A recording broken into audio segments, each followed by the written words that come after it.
All right, good evening, Stunthangar fans. It is Monday again, May the 21st, 2020, and welcome. I'm Rusty, and I'll be your host for the next couple of hours. We'll go at least until midnight talking about aeromodeling. We're from Stunthangar Control Line Forums, and we'll talk about aeromodeling or any kind of modeling you like to do, whatever you like to do in your shop with screwdrivers, wrenches, and hammers. That's fine too. So big stuff, little stuff. Bring us what you got, and we'll post the link in just a moment on the forums to come in with your camera and your microphone. But for the moment, stand by for that. And if you are watching on the YouTube side right now, we're on the Stunthangar YouTube channel, and you can watch that with a live chat box where you can text and type. And if you've got anything to contribute to our conversation, you can put it in there, and we'll try to get back to you. We'll try to keep up with you, and you can talk amongst yourselves or comment on what we're talking about. And hey, Bob Bishop. Bob Bishop just joined us from YouTube. And so the link in a moment will be in the Stunthangar Control Line forums in the At the Bench thread, which is on the main stunthangar.com page. If you go to that link, stunthangar.com, scroll down the page below the open forums, and you'll find the thread called At the Bench. And the first post in that, it will be tonight's show with the link to the show in it, and it'll have today's date and the title. And it should be posting as I'm speaking in about 4 seconds. 3, 2, 1, and bingo, there it is. Okay, anybody that wants to come in and talk live, the link is now posted. And so bring your camera, your microphone, and talk to us. Hey, Phil Bailey's here too, dropped in on the YouTube side. So welcome everybody. Let's see, Bob Bishop. Excited about the big launch this week? Oh, yes, I am actually, Bob. I've been checking and watching the guys that I like to watch do the run-ups to it. And Tim Dodd gave us a good one yesterday with a kind of a blow-by-blow preview of what's going to happen. And Felix, the guy that does the thread called What About It, he's actually from Germany, did one today. And I did some Starship updates, and so I've been keeping up with that. So it was 4:22. It might be give or take 10 minutes of that Wednesday afternoon Eastern time.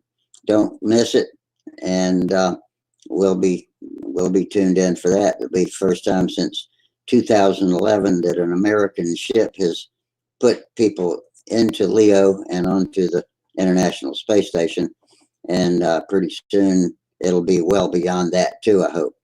And we'll have to see how SpaceX and Blue Origins duke it out, and see who gets to fly cargo and people to the moon and beyond. So we're all looking forward to that.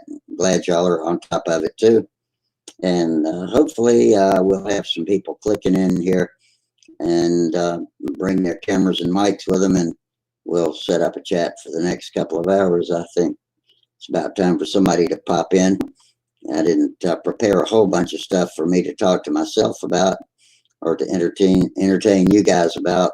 But anyway, I'll be here when you do. Got my cigarettes, got my coffee, got snacks, got everything I need to survive for another night at the camera.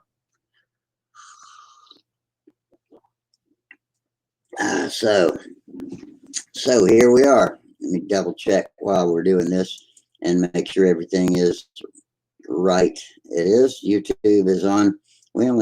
Says we've only got one concurrent viewer on YouTube. I think it's about to update that. It has to have more than that. I know. It says we've got an excellent connection. I know we got Bob and Phil out there, and I count, I would think. I mean, mute it. There we go. So I'm not using double bandwidth. As we wait, okay.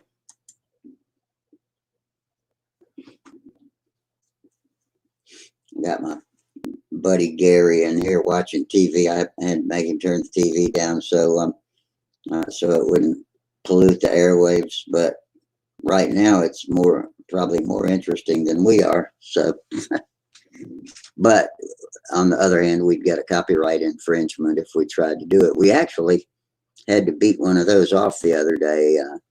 We accidentally broadcast something in the background and got dinged, but I got it undinged, and so we're safe now. All the videos are clean and free. It doesn't take long for me to get a call from Sparky if we do get something sneaking in the background like that. Once I was doing a video about how to use Walter Rumlin's jig to put the wing in the twister, and I had Pandora running in the background, and I got a couple of dings on that. And that was back about 4 years ago too, back before they were really cracking down. And I got a message that said my video couldn't be played in some countries and some devices. Hey, from New Zealand connection. Hey, Carol, Carol Limmer. Can you hear me okay, Gerald? Yeah, I'll just type my name in here. It's asking for my name.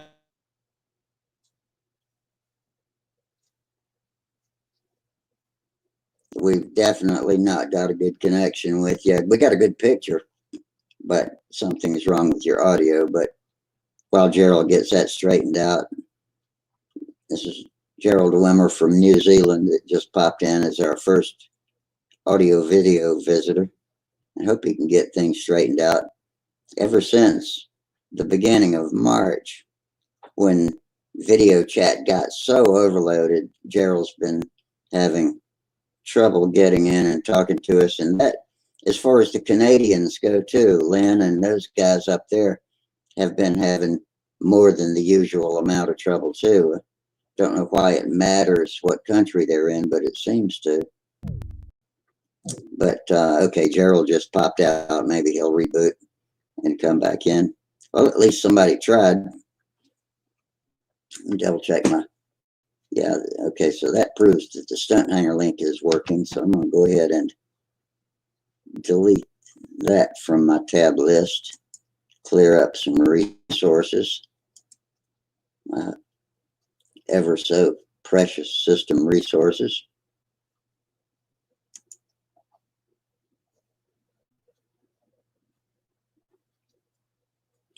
So, Bob and Phil, since y'all are sitting out there in the dark and quiet, why don't you tell me what you did this weekend? Bob, I presume you've been keeping up with the space news.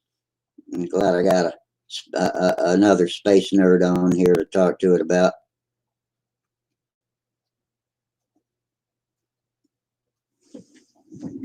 What about you, Phil Bailey? Are you a space nerd, or do you just depend on me and Bob to bring it to you and be excited about it? You know, I've asked before, but I can't even remember where you're located, Phil.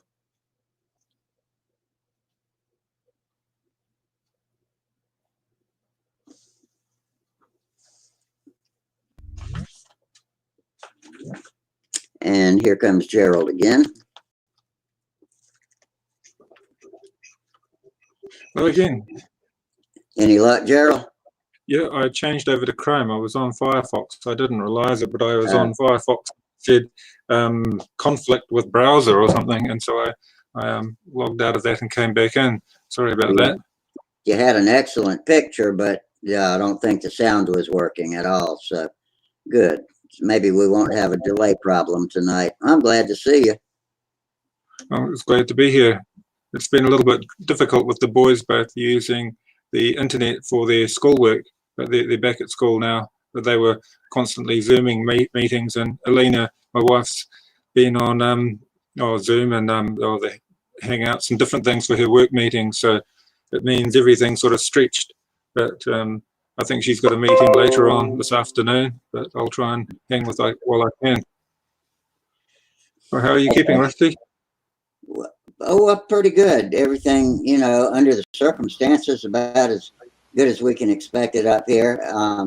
Everybody in my family is feeling well at the moment, so I'm thankful for that. I've had a few friends and people closer than I would care to be, that are closer than I would care to have be affected and getting sick by this virus going around. But so far, everybody's weathered it well, and I think we'll be okay. I hope we're on the downside of it, but you just can't tell. And we hope our governments are all doing the right things. Um, but being that there's not much I can do about that, we'll stick to talking airplanes. And Gary Sinclair just joined us. Hey, Gary. Yeah. How are you tonight? Hi. Pretty good. Good. Well, how is New Zealand, Gary? Are y'all? Gerald, are y'all pretty free to come and go and open stores and entertainment venues now? Not quite free. They've lowered the lockdown level, but it has meant we're able to do a bit of shopping, and other than supermarkets, we've been able to go and pick up a few supplies. But the postal system's all shot right now. Things are taking an awful long amount of time to get from quite close destinations. Like I had one parcel courier only about 10 miles from hobby shop to my parents' place, and it took over 3 weeks to get there. And international parcels, I fear it's a lot worse than that. It will probably be in the region of months to move stuff around. And being isolated like we are here in New Zealand, it's frustrating when you can't get stuff through the post. But otherwise, we've been able to fly and do our normal activity. They've lowered the lockdown level enough so that we can fly with 10 people, and it might increase at the end of the week to a greater number where we can get out and start having some contests again. So, Yeah, I hope y'all can have your contests, and I hope we'll be able to have our Nats coming up here in July. And the last word I had on it from Will Davis was that RC Pattern had been canceled, but Control on Precision Aerobatics is ready to go. So I don't know what the schedules for any of it are, though. I know there was supposed to be a big sweeping announcement from the AMA sometime in the month of June, and I have not heard that yet. So everything I say is still hearsay. Yeah. We've had issues when it's an event like team race or combat where you're in close proximity, where you can't have the social distancing. But other than that, as long as the contests are small, it's been okay. Oh, I didn't even think about that. Yeah, with team racing, you guys are just all over each other, standing there with your lines getting wrapped around each other's necks and stuff. Yeah, it's great. It's very, very much like that in combat. And they were talking that we've got a shortest day combat event coming up in June, and they said, well, we want to run it, even if we've all got to be wearing masks, and the pilots have to wear masks. We'll try and find a way that we can actually work within the rules and complete our contest. Yeah. The boys, Otto and Max, enjoy going along to those events, and it's a big occasion. Since we live in the country, going to a big contest is a real big bonus for them. But yeah, I suppose your nationals are so close. Hopefully things will simmer down. And but it sounds to me that the US has seen the worst of it. You've passed the peak now, and things are improving, and some of you people are getting back to work.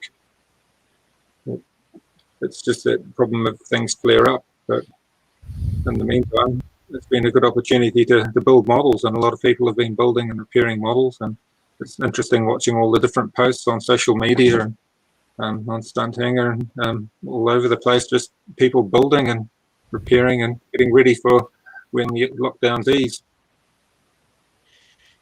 Yeah, there'll be a lot of maiden flights coming up soon. I think Al Sparky's put together 3 iterations of the I forget what it's called now, the Tucker lately. 3 different sizes. Yeah, he's very productive. Everybody admires his great workmanship, but it's speed to build something else. Was sad to hear about his his friend Jerry, and friend and employer Jerry, that was Sparky's good friend as well as employer, passed away earlier this week. No, I didn't hear that. Sorry, I haven't been up on top of all of the goings on. That's so sad. Well, the family hadn't released any real details yet, so I'll refrain from that. But safe to say, I think that affects Sparky pretty deeply. Anytime one of your best friends passes, that's a sad thing. It is, yeah. Yeah. What you doing, Gary? You building anything? Nah. Nah. I got a new one though. Yeah. Oh, what you got? That one right there at the top. Oh, wow. It's like, Oh yeah, what is it? Is that a little park? Is that what they call a park flyer? Yeah. yeah. I guess all the interviews on it and stuff like that is really good. Got big old bush wheels on it. Yeah. That's pretty fun looking little plane. Yeah. So. Now, when you buy those, do those come with the radio and everything, or you have to outfit it? I got my radio. Yeah, it's just a plane, and waiting on batteries right now. So. You just bind it with your radio, that model. Right. The E-Flight ones, they make some quite nice little models. They used to make a lot of helicopters as well. They're very productive in their output of new models. Yeah. I'm quietly painting in the background, sorry. I've got one wing panel. Wondering what that was I smelled. Yeah, I see. Yeah. One wing panel before my paint dries. I've got a little tiny bit of paint. It's just a very old model, though. I just wanted to recover it so that we could fly it with a little diesel in it. But I started painting it and I realised, it's Stunthangar time. I want to come on, but I want to join in with Stunthangar, but I've got this thing partly painted. So I'll try and finish it off. Man, everybody was building the other night while we were doing the show. We had people who were going and sanding and sawing and cutting and having a big old time. Oh, it's good. It's good. It's nice to see people working on their different projects. I think everybody just enjoys watching Sparky's build. It's so inspirational. And without being able to meet at the field or have different club meetings, it's nice to be able to share stuff over the internet anyway.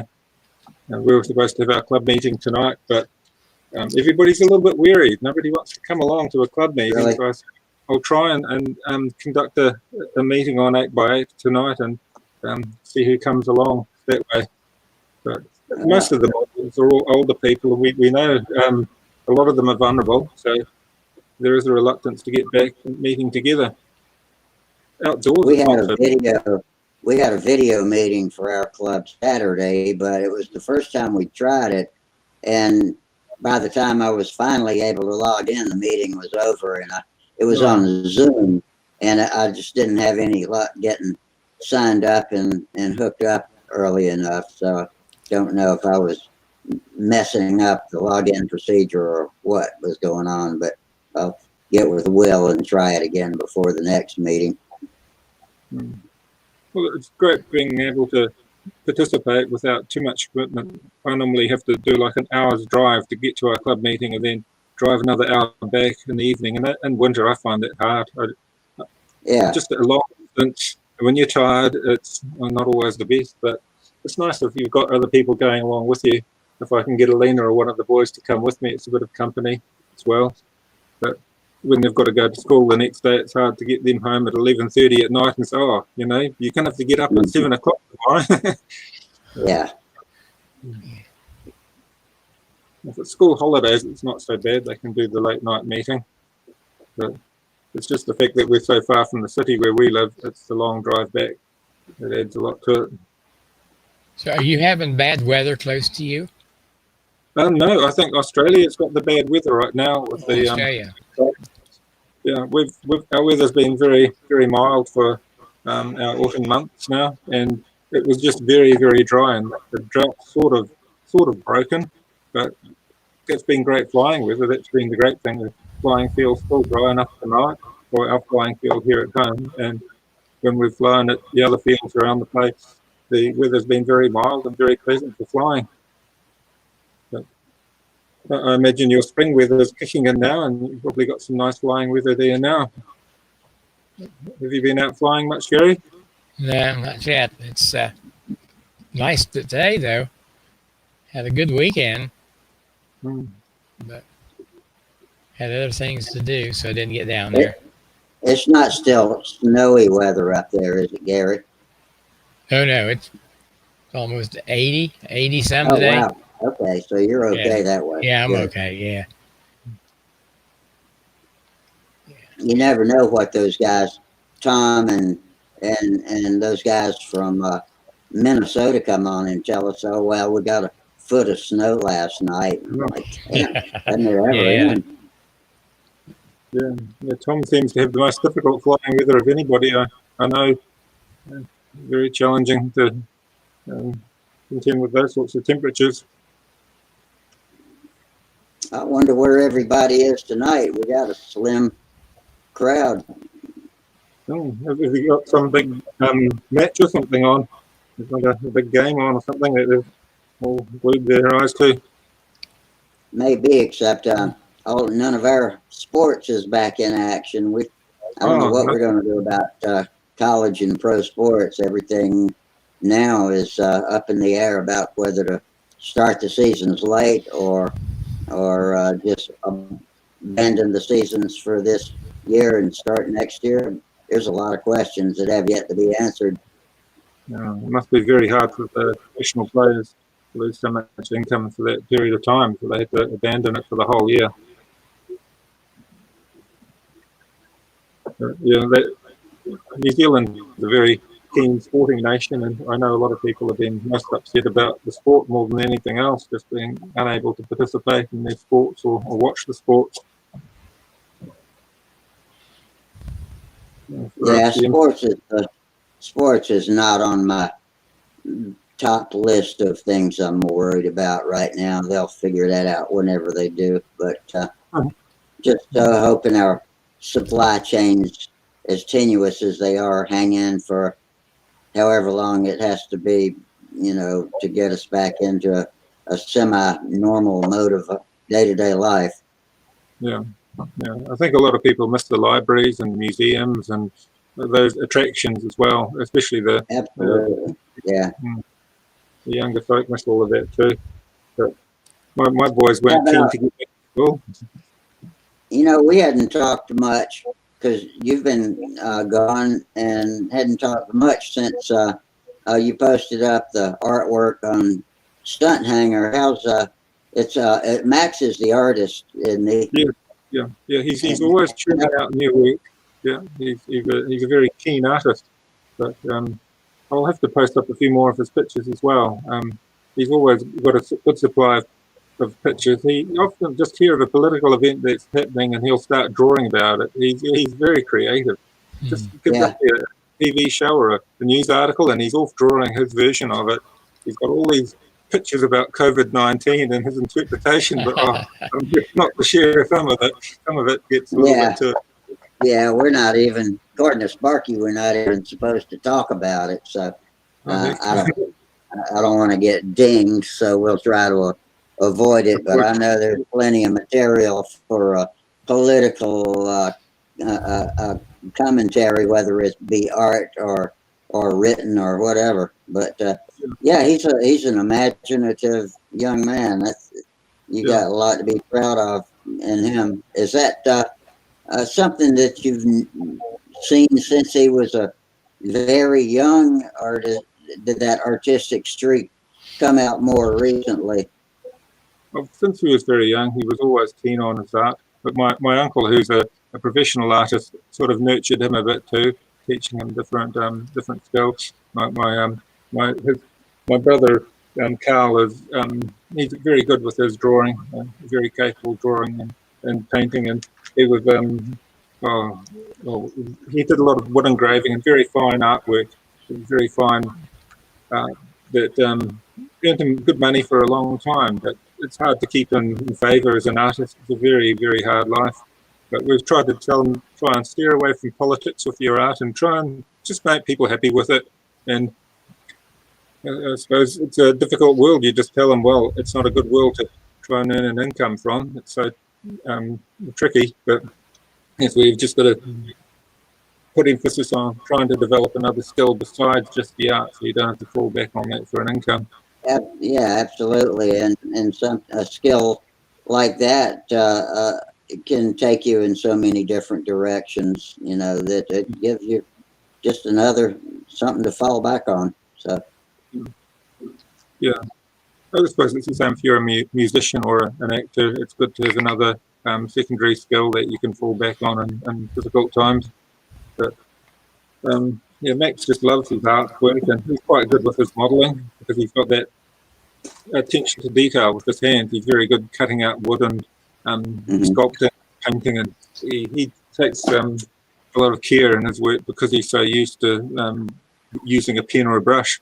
It definitely helps. But I was fairly good at it as an artist when I was at school and won a couple of art prizes, but I'd rather build planes, to be honest, than paint pictures. So that was where as soon as I found out about building planes when I was probably about 10, I just threw away the art more in favour of the model planes. And I took technical drawing at school because I wanted to design my own model plane. So again, the artwork fell behind.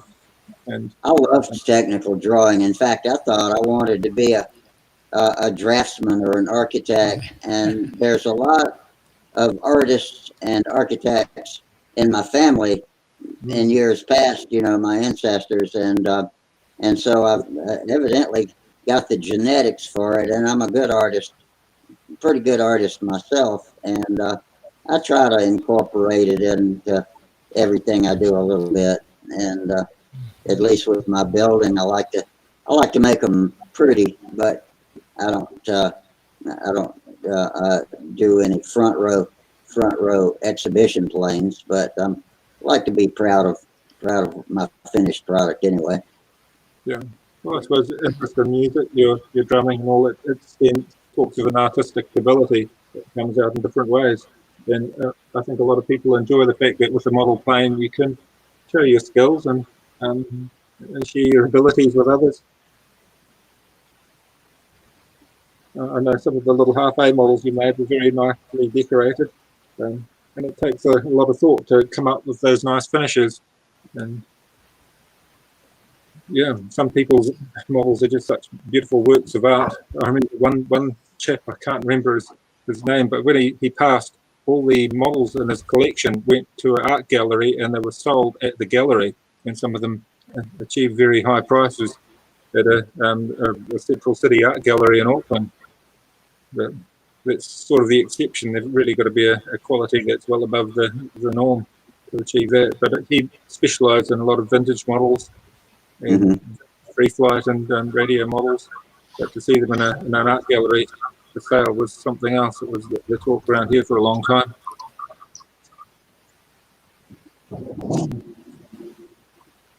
Oh yeah, it's basically done. I can go and wash my brush though. If to zoom away for a minute, but yeah, it's just a little diesel motor, a little DC dart. It's a New Zealand design, that model, a juggler, and I just wanted to. We popped the tissue on it, so I just wanted to recover it and give it a quick coat of paint. So it's just a muck around model. Does diesel feel harder on the finish than the glow feel? Is it bad about eating the finish up, or is it about the same? It's supposed to be more mild than the methanol attacks everything, whereas the diesel just sort of soaks in and makes everything black. Yeah, it makes everything. If your diesel's running black, then everything gets black. A white diesel model is not a good idea. It's very hard to get off all the black smudges. So I think that's why that one's got the black fuselage and the orange wing suit. But it was a muck around model that was given to me by a guy who's since passed. But yeah, it's just the memory. I want to keep it alive and keep the model flying. I think it was Win Manson was his name. But yeah. There's another one just like it, but with a little 2.5 glow on it. But the glow version's a lot easier to fly, easier to start, but the diesel's sweet because it's so light. I'll grab the glow one. Okay. And Eddie Sutter just dropped in on us. Hey, Eddie, how are you tonight? I'm good. Excellent. All right. Got a good picture, and we can hear you, so that's a good start. Yeah, good start. That's good, yeah. Yep. Okay, Hey, while I'm on here and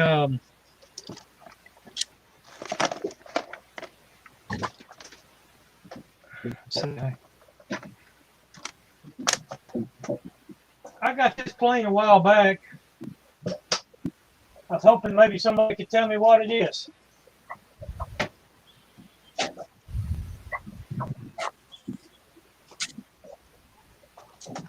we'll try to fill into our experts. If you can, Here.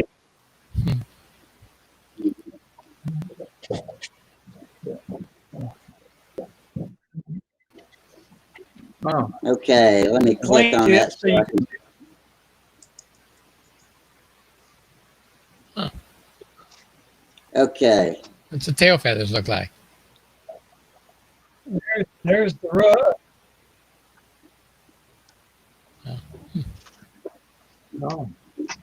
Back it up a little further away so we can kind of see the whole airframe. It's got the black. Is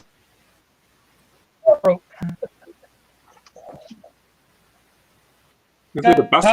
tiger on it, but I don't know. And I bought it just something cheap for. I don't know. Is it a butter? What the wingspan is on it?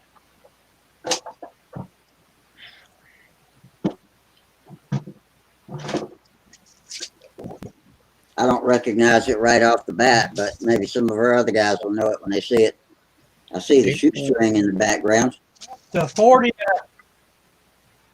Yeah, I got that a while back too. Craigslist, I'm not Craigslist, Marketplace. I picked up these things, little cheap planes to let my youngest one, to get him. He's wanting to learn how to fly, and figure if I put it on a plane, it's no big deal. But yeah, I can't. It's a 40.5-inch wingspan, but I think it might be a had a Buster, Fox Gold 35 on it. Yeah, I think it might be a gold. Yeah, like I say, Wait and see what Gerald. What was What that? did you have to say about it, Gerald? Yeah. I think it's a Goldberg Buster. It's an old model that's no longer seen much. There was. I'll have to try finding an old catalogue. It's similar to the shoestring, the Goldberg shoestring. The tail. Yeah, that's what I was noticing. That some of the shapes resemble the string, and that's what I've got an old Goldberg shoestring up there that I built when I was in high school, but it just didn't look familiar to me. So Yeah, because I have a feeling the Buster was about 400 square inches, a similar size model to the Ringmaster and shoestring. Oh, that other little model I was just showing you before, that's what it was. It's a New Zealand kit, the Juggler. It's a little box. Yeah, I've got another one here as well that needs to be recovered too, with the glow engine on it. So it's another project that we've got another scene on it. But yeah, it's quite unique in that it is a New Zealand kit. Very small model, a bit too small really, to be honest. It's hard to get a decent sized tank in it. But it's just something that the boys have enjoyed mucking around with, I suppose. There are a lot of those little junior sized models that are just a convenient size. I can't really show you the frame. Show too well, but I'll just go and wash my brush out and get my brush washed out, and I'll be back in a few minutes.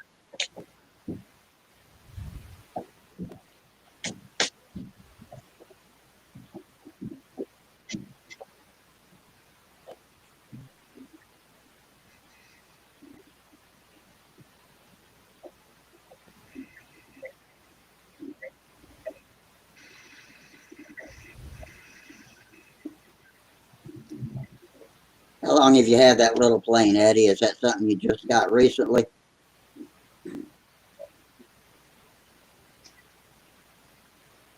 It's probably been a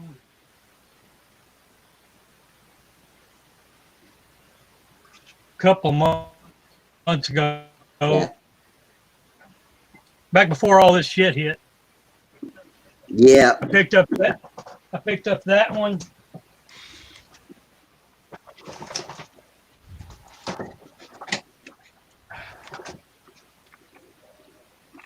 That one and the Ennobler. That needs a different canopy and a front cowling on it, but like I say, I think I give $50 for the.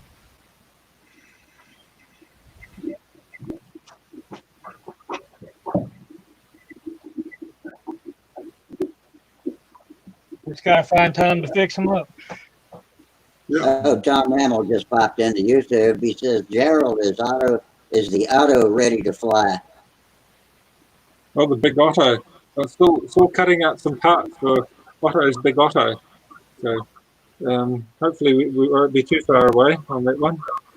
Is that one of the auto gyros? Is that what that is? A gyrocopter? No, it's the big Otto. We scaled it up. Oh, Yeah, we got the 049 big Otto and we blew it up to make it 35 size. So the plane ends up a little bit bigger. And I scaled up all of the yeah. all the Okay. wings and Yeah. everything. Kim Stricker has one or two of those, and he showed us pictures of them flying over on Doc's engines for him. Yeah, Alina wanted to help building it, so I've been helping cut out the parts for it. And he was going to use on it a motor I've got here.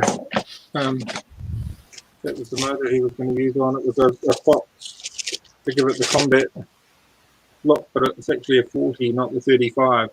So Yeah. they're fairly common as a 40. The 35 version, the proper combat one's expensive and hard to find a good one. So we just thought I'll just put a control line Venturi in it. And we can have a big Otto for our big Otto. He'll be 13 next month. So Alina was trying to get it finished for his 13th birthday, and I've been trying to cut out the parts and get the assembly happening.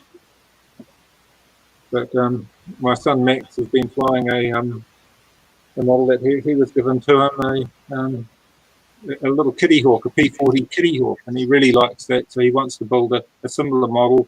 A Wolverine, which was another 40-inch span, similar size to the model that Eddie was holding before. A nice sort of stunt trainer that suits the young guys well, where it's not too heavy on the lines and not too daunting, but something that's still got enough wing area to fly well. 15 or 19 on it.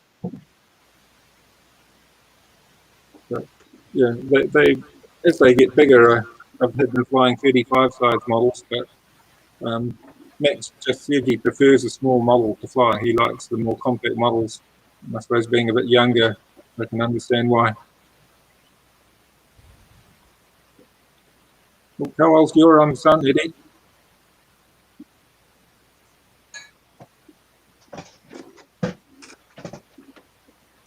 Oh, Sorry, Eddie, I didn't hear that thing. oh, sorry, Eddie, how old's your son? 14. 14. Oh, so he'd be ready to learn.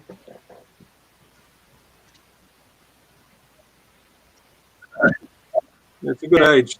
My oldest one, 18. He don't care much about it. Yeah, Zach's 18. He don't care much about it right now. Lucas is 14, and I told him I bought that for him, and he's been on my ass ever since to get it fixed. But Well, 14 is a good age to be introduced to it. That'll be ideal. A good sort of competent model that I'm sure he'll get a lot of fun out of. By the time they're 18, they tend to be looking at cars and other goings on. It's hard to pull them into it when they're a bit older.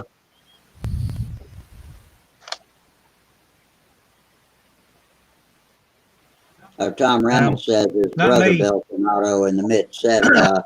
He built one in the 1970s. Tom's brother. Yeah, we bought a kit, the original scientific kit on eBay, and brought it and just realized it would have been nice with an 049, but Otto wanted something a little bit bigger than an 049, so that's why we scaled it up. And we'll mount the motor upright to give it that vintage look. So I've cut out bearers and formers, so we'll put it in like on just some of those early models like a T-Square where it's got an upright engine. Giant Killer, I think there's another one that had an upright engine like that in the twin booms.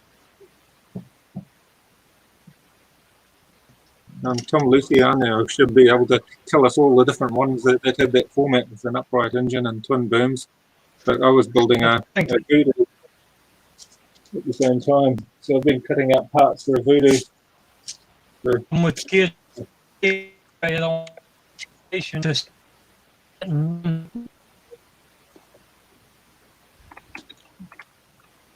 Sorry, the sound seems to have broken up a bit there, Eddie.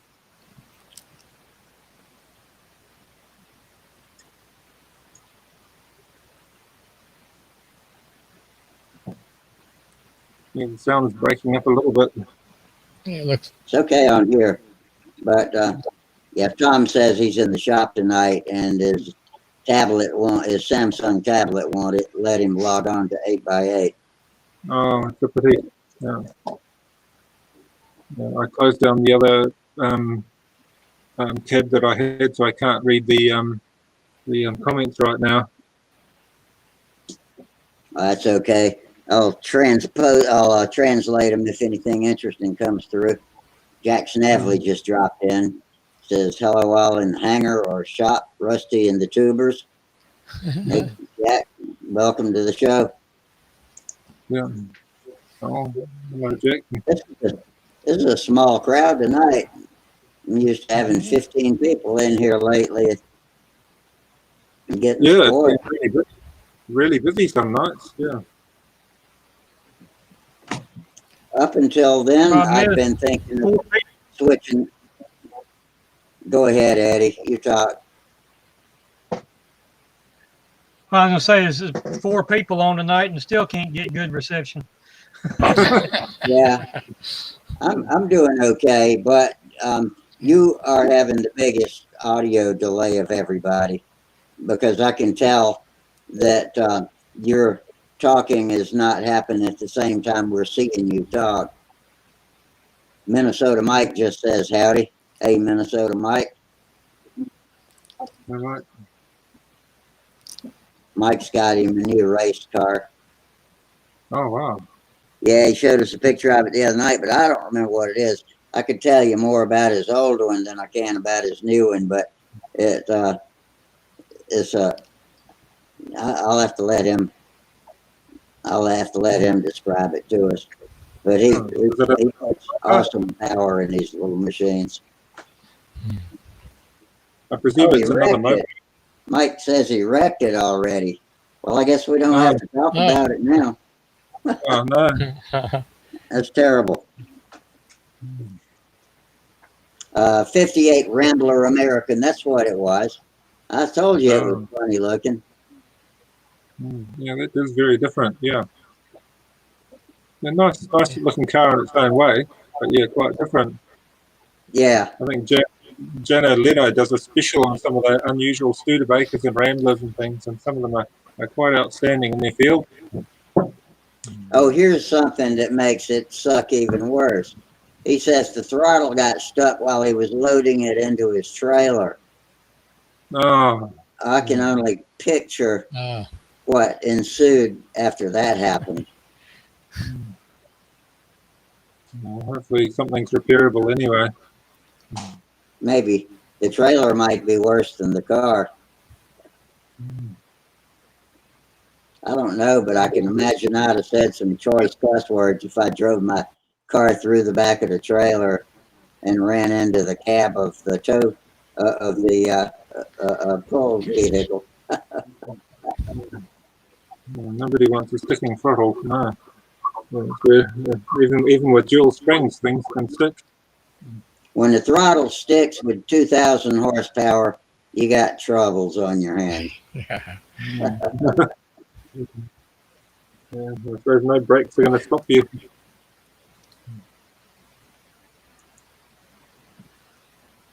I used to have that problem with the old Pollies, where the secondaries would get stuck open, but generally with a normal small block, you could pull it up with your brakes if your brakes were good enough, and then you could get your foot underneath the accelerator, and if it had a mechanical linkage, you could close down the secondaries. Yeah. But that happened. A number of vehicles, the secondaries would get stuck, especially when there's a vacuum secondaries and you hit, they open and then they won't close. Yeah, I've heard that happen. Used to be a racer in the United States named Grumpy Jenkins. He's famous for racing 60s era Camaros, and he always put a metal strap around his throttle pedal so that he could stick his toes through it, so he could yank his leg back out if the throttle got stuck during a burnout or something. Yeah. Or going through the lights at the big end too, I guess. Oh yeah, Minnesota Mike says he sent pics. I've seen pictures of the car. I hadn't seen pictures of the wreckage though. Yeah. Well, it sounds like he's okay, and nobody was hurt anyway. He says he said all of the bad words. Yeah.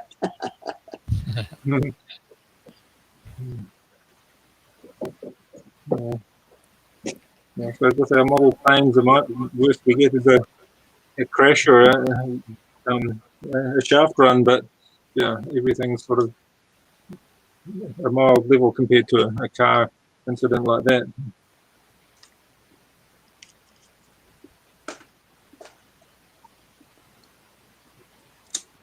Yeah, had quite a few shaft runs. Something like Yeah, that happens so fast. Oh yeah. Yeah. Yeah, you always imagine you can bail yourselves out of these things when they're happening, but you can't. It's over before it starts, and you don't even have time to think about it. Yeah. Even my wife got used to it. If it starts a shaft run, I've had it happen with combat models, and it's spat the prop or something's come loose. She generally grabs the model and rams it into the ground to stop the engine. It generally works. But you might just have a lot of dirt to clean out of your motor. Hopefully, your motor that's still intact in one piece anyway. Yeah. Throw a rag on it.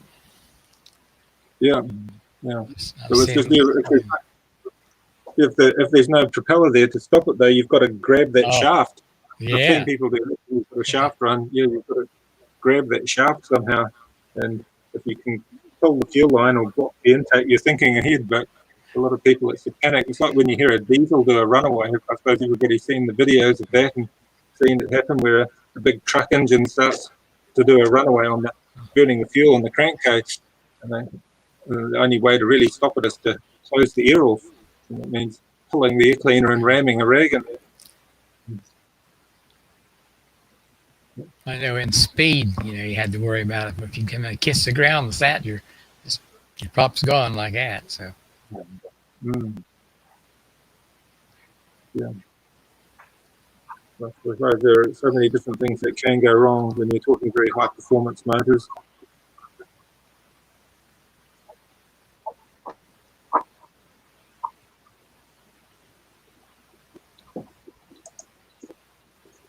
Yeah, I'm just as happy not to have to use any of those expensive high-end combat motors that some of the guys fly, because I'd hate to have to jam one into the ground just to stop the engine when you got an expensive ball bearing engine or something like that. I'd rather be flying a $45 OS Max. Yeah. That's what I thought too. Even using some of the diesel engines, more tricky. It's easier to just use a cheap glow engine that's more disposable. A sports style motor like a Magnum F or FP25 seem a good compromise. Oh, ones I've been setting up for combat, lying around somewhere. But the key to it to me is just not to overspend. If you're spending $400 on a motor, it just seems way too much because you need multiples of motors to compete in combat. On speed or team race, you've really got to commit your bank book anyway.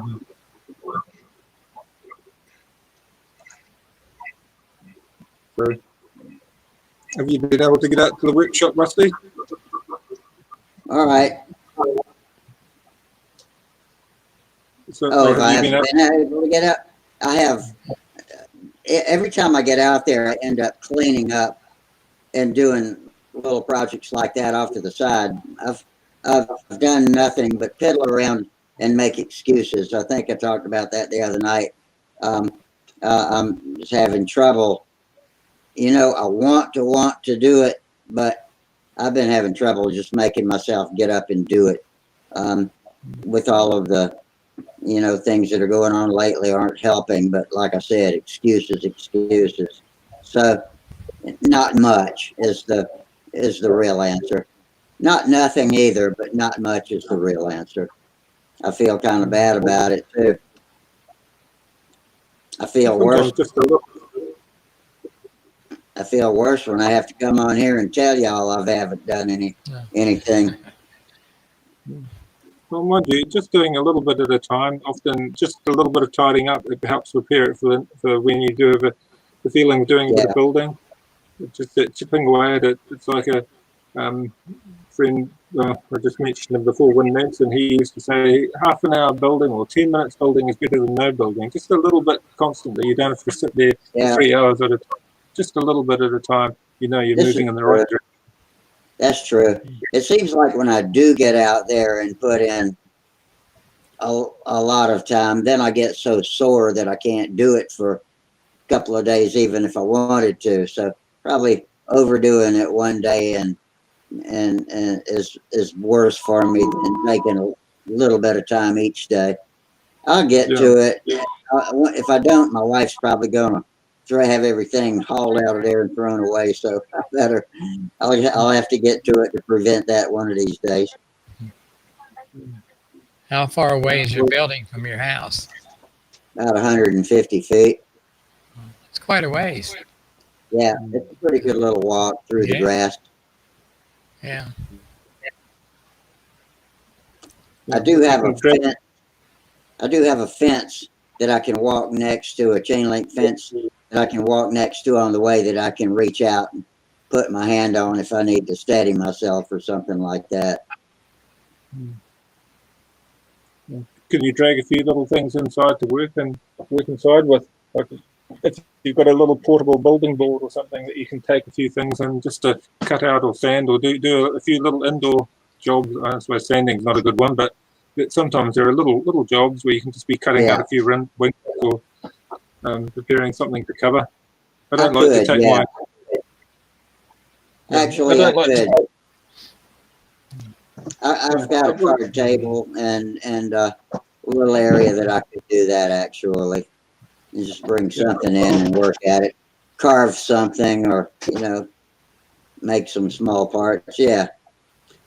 Yeah, I've got little portable workbenches I'll take with me. So if I want to work in the kitchen, I just want a little bench. I'll take them in with me. As long as I'm not pulling out the dope or something and ruining it for everybody else.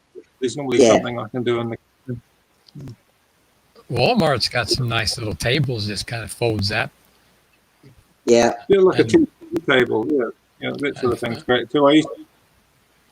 When I used to live with my parents back at home, that was how I would do a lot of my building, would be in the lounge watching TV. I'd just set it up in front of me and I'd be making things and building, or I'd be building models with my mother on the kitchen table after school. I'd be building plastic models and stuff. And then when it came to dinner, everything had to go away, which was always a nuisance. But my building used to take place on the kitchen table when I was young.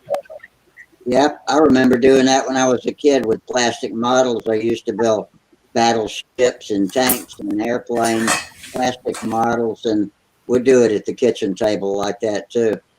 Hey, Mike Lunky, I'm like, Hi, Mike. Is it raining there? What's up, guys?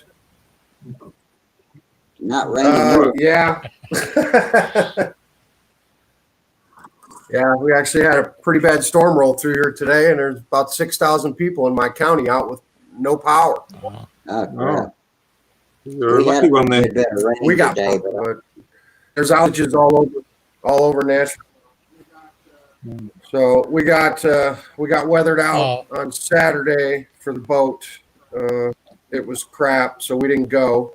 We got lucky yesterday. We went out, and it was beautiful all day. We spent about 10 hours on the water yesterday, and we almost went back out this morning, but I saw that at 3 o'clock some system was going to roll through, so we stayed in and watched war movies all day.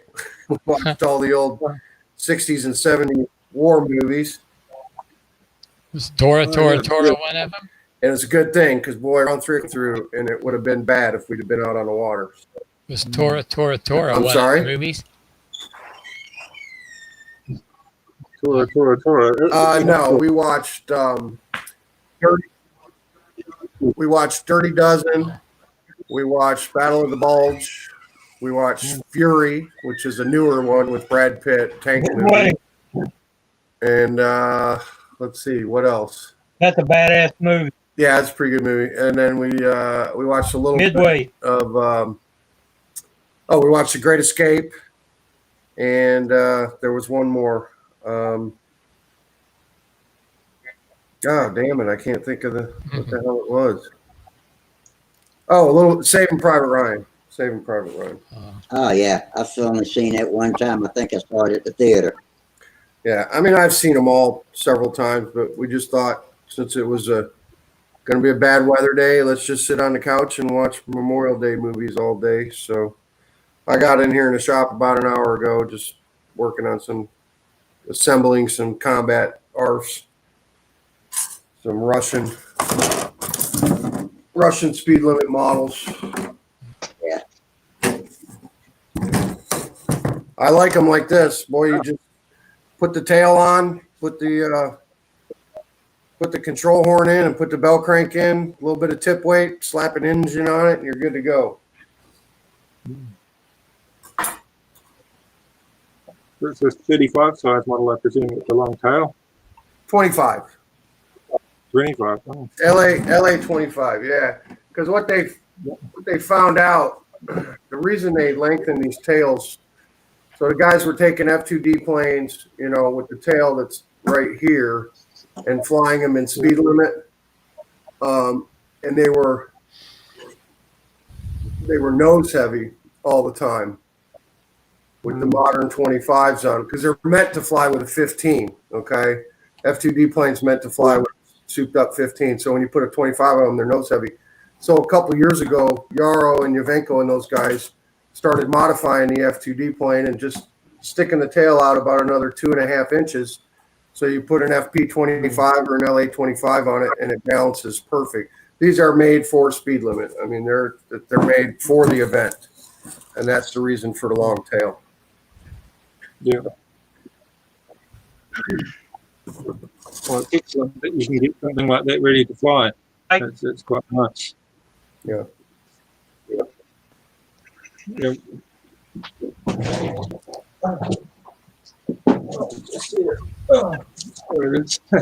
was my solution to getting my CG back was move the muffler further back. Oh, because we're required to have a muffler. A Magnum 30. But yeah, it seems to have got the weight at an acceptable point because I'm using the universal muffler. Okay. Yeah, no mufflers here. Well, you gotta have them for F2D, but I don't fly F2D. So the events I fly, no mufflers. Yeah, the muffler's the hassle. The old motors don't like mufflers, my old Foxes, but the ones like the Magnums and the FPs and all don't seem to mind too much. The newer motors are a lot better with a muffler. Yeah. That works well. That one's a Magnum. It's like that one's muffler's what we've been using. A lot of people have been using that flat stack muffler. Oh yeah, okay, the pits. Yeah, it's just like a bit of Jubra exhaust extension, and it's very low profile, so you're not going to knock it off, and very light. So that was what I was going to make up for mufflers like that for some other Magnum 25 that I've got, and we're trying to get ready for the slow combat event coming up in June. So I've got to make up 3 more mufflers, and I'll try and get some more models similar to this one tuned out before the event. But yeah, this one, what I should have done was, is all the future ones, I'll use a plywood fuselage extension so that we move the center of gravity back a bit more as well. Well, I don't even really need these 4 that I'm putting together right now. I got 4 of these brand new ones because I've repaired, I don't know, we probably have 10 speed limit models ready to go with engines right now, but just bored, so I'm putting other stuff together, getting it ready. But the 10 I've already got, that should get us through the season, no problem. But what the hell, if they're not doing any good just hanging on the wall, might as well assemble them, you know? Do you have to go test fly this? What's that? Do you have to test fly them, or you just put them together and go with it? I will test fly them, but I'll tell you, they're all. I watched y'all guys Friday night on my phone.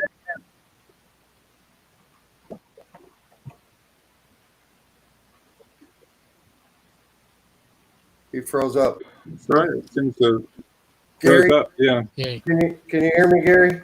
Yeah. Yeah.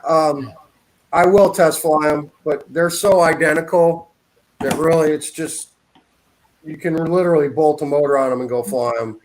I mean, you need to figure out how much offset to put in the motor, and they all need, you know, a little differing amount of tip weight in them, and occasionally you might have one tip high or tip low because there's a warp in the wing, so you got to twist the wing with a heat gun a little bit to straighten them out. But typically they're pretty straight right out of the box, and it's refreshing. They don't require a lot of trimming. They really don't. Once in a while you get one that's pretty, twisted up, and you got to fight with it a little bit to get the warp out of the wing. But for the most part, they're buy and fly. Yeah. You gotta buy them 10 at a time from the Ukraine. You can't get 1 or 2 or even 5. You got to buy them 10 at a time. So I split a case with a buddy of mine here in Nashville. We split an order of 10, and each got 5 airplanes. I'll just see to this cat. I've got a cat on here.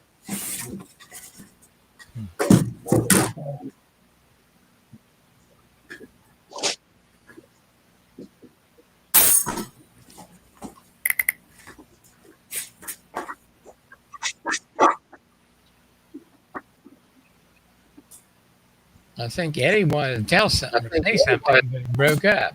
Yeah.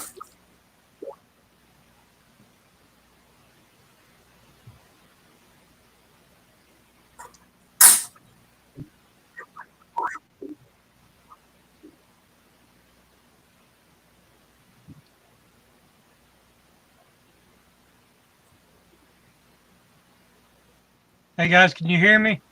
I can, yeah. Yeah.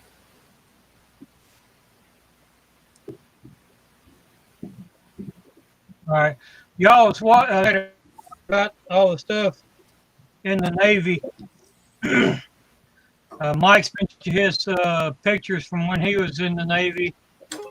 I thought I'd share a picture here. I was an optical man, which we worked on optics, and I kind of scavenged a Type 2 periscope, eye box, and pieces and parts and made me a lamp. I don't know if y'all can see that or not. Oh, cool. I don't see it yet. I don't see it either. Me neither. Are you trying to screen share a photograph? Okay, well. Yeah.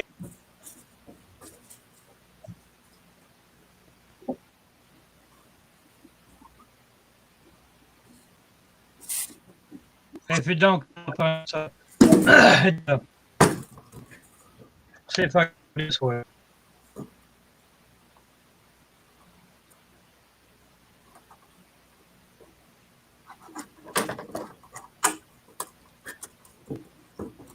I'm going to step away for a minute. I'll be back. Yep.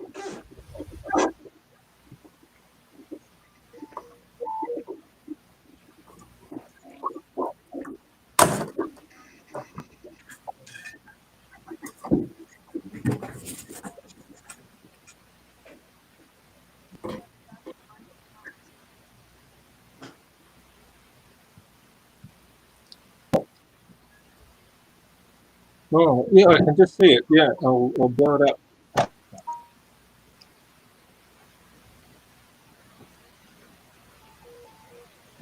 Doesn't seem to want to blow up the actual picture.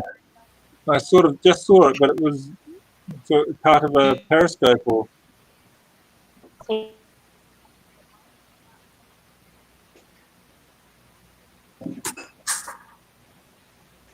Eddie, you seem to have frozen.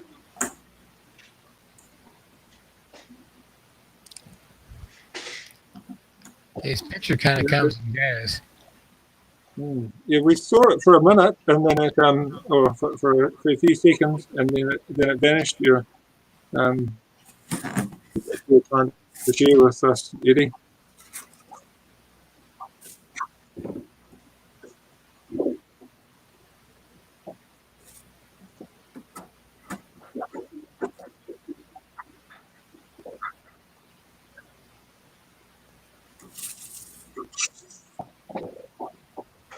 So, what's the next event you've got coming up? Have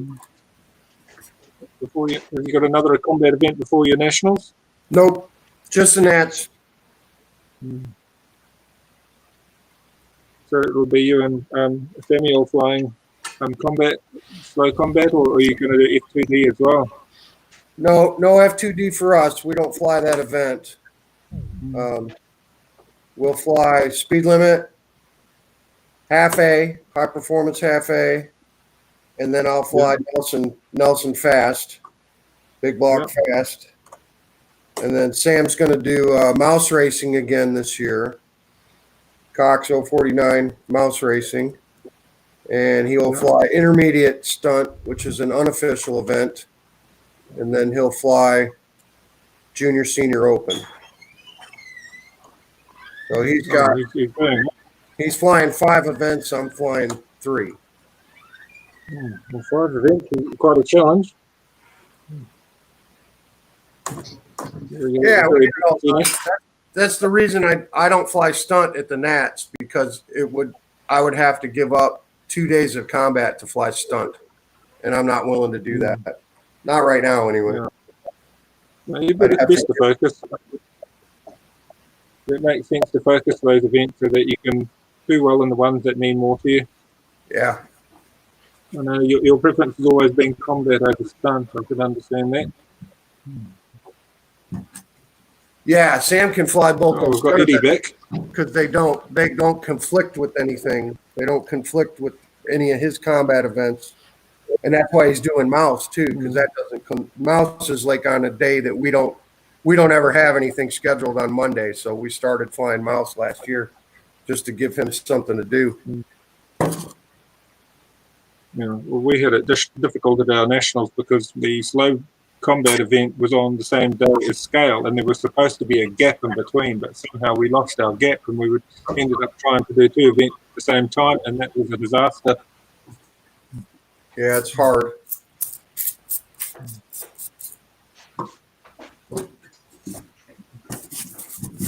But your scales are nice.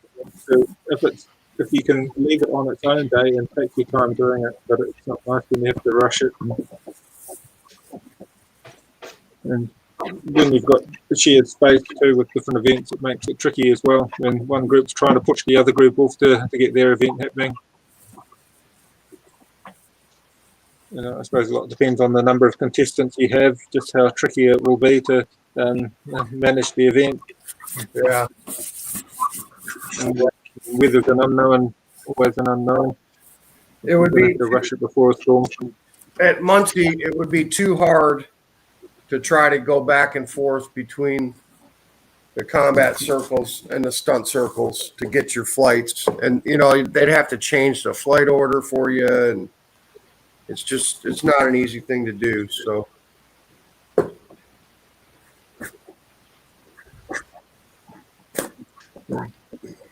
we normally have a stunt series, which is quite different to the combat series.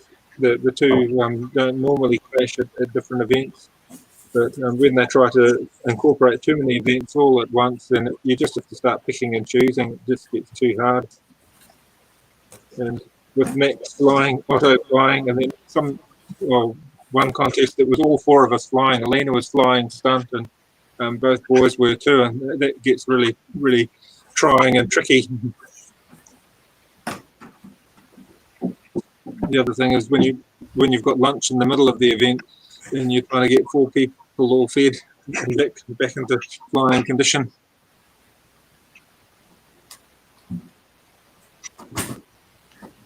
yeah, it's hard enough to fly the events you're flying, let alone run around and try to put more in there, you know. So when you fly at Muncie, are there other eateries, or I gather it's in a remote location where you'd be far from restaurants or other eateries to help?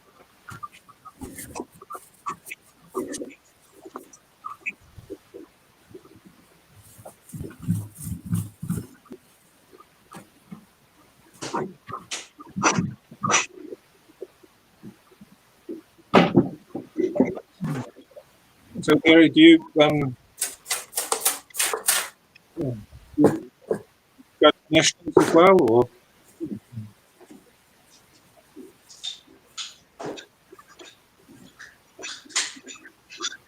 Sorry, Gary, do you attend the nationals as well, or are you too far away? I wasn't in any competition really. So we drove over there one time and just wanted to show my son the stunt flying and everything. There wasn't any going on. So we stopped there where they had the helicopters and they were competing there. So we got to see what they was doing there. But it's a pretty good sized place, so I'd like to go back again. There it is. All right. Brand new, nice and shiny, brand new airplane. It might last 30 seconds in a match, or it might last all year. I don't know. It might last 2 years. All right. It could only last 30 seconds. No telling. No telling, no. They're only shiny once there. Well, the worse they look, the better they fly, seems to be the case. The way mine always worked. After I wreck them the first time or two and glue them back together, they seem to fly their best. Can't say the same about combat. I don't have any experience in that area.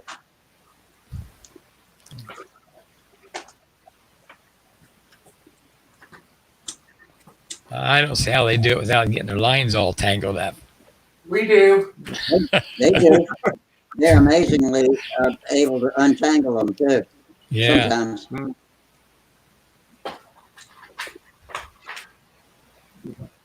It takes a lot of skill to fly and not get into a line tangle. It really is a part of the art of not getting into a big tangle. You watch them the way they're flying around there. If one guy's paying attention and sees which way the wrap goes, you can usually get out of it. You know, if I see the way we went in, like I'll tell the guy just loop and I'll fly around outside him, or I'll say, do you know which way we went? And he's like, yeah. And I'll be like, okay, I'll just loop. And then he'll go around the other way to get him out.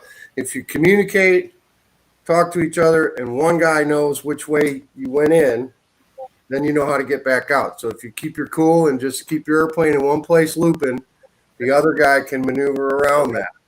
But if you're all over the sky doing this and the other guy's trying to go around you and nobody knows which way you went in, that's when you midair. So, yeah.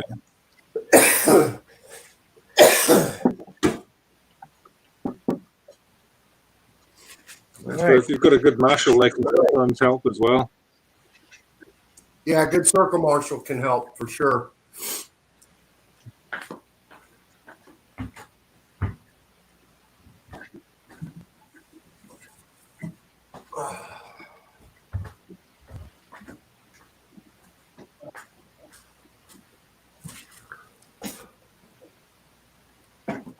So when you're flying a combat match, how many officials? You've got one guy with the stopwatch. Is that the circle marshal in the circle with you? Circle marshal runs the match clock, the 5-minute match clock. And then Right. he's the judge, jury, and executioner for all the rules. He times the match. He makes sure the pilots are in the pilot circle and, nothing dirty's going on. And if there's a line tangle or a midair or something like that, he makes sure the pilots get their lines unwrapped before the pit men come in and grab the airplanes. Because there's a lot of rules that are just, people know them, Yeah, but you've sometimes told us a lot of rules before. Yeah. So that one guy's pretty much the chief of the contest, though, and that's all. Just that one guy with the watch. Is Well, and then in charge of everything. you have 2 other people with watches, one for each pilot, timing airtime, and they're Yeah. all counting cuts. So you have 3 judges to run a match. You got a circle Oh, marshal yeah, and 2 cut Yeah. 2 cut counters, and they're also running stopwatches too. right. Yeah, we sometimes have separate cut counters, but yeah, I suppose every event's slightly different depending on what country and what event you're flying to. But yeah, the mechanics are a big part of it too. I think the mechanics is just as important as the pilot sometimes. Good pitman can win you a match. Yeah. Or lose your match too.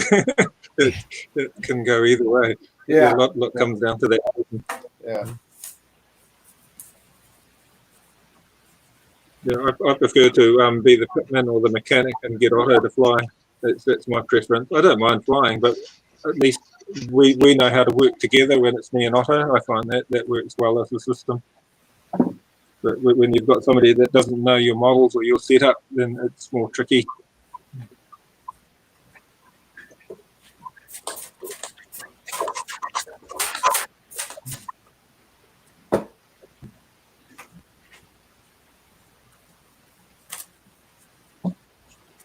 So this one's going to be an experiment.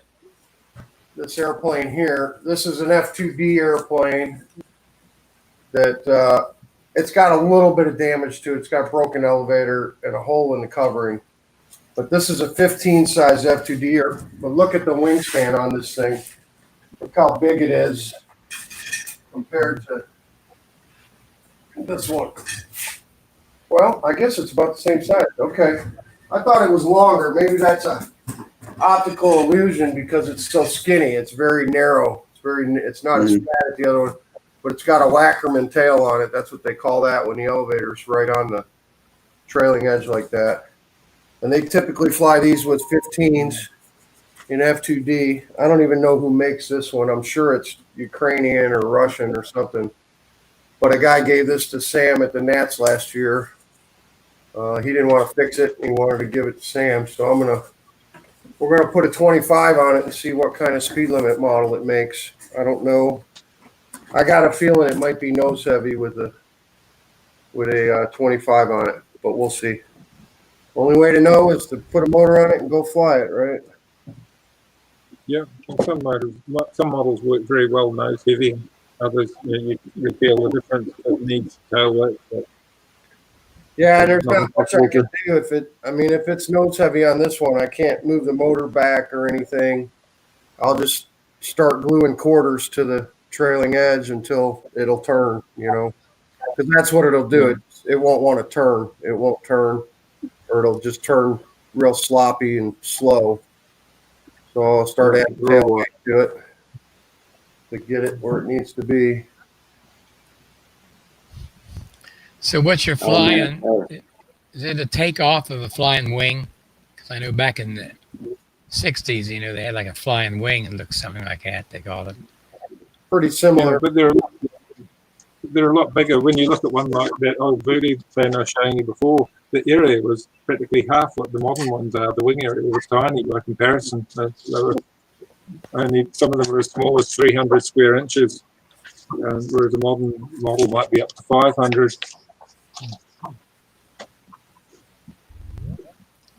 But yeah, they flew very differently. I've got a lot of old vintage models, and they fly in a very different manner. They're much wider turning.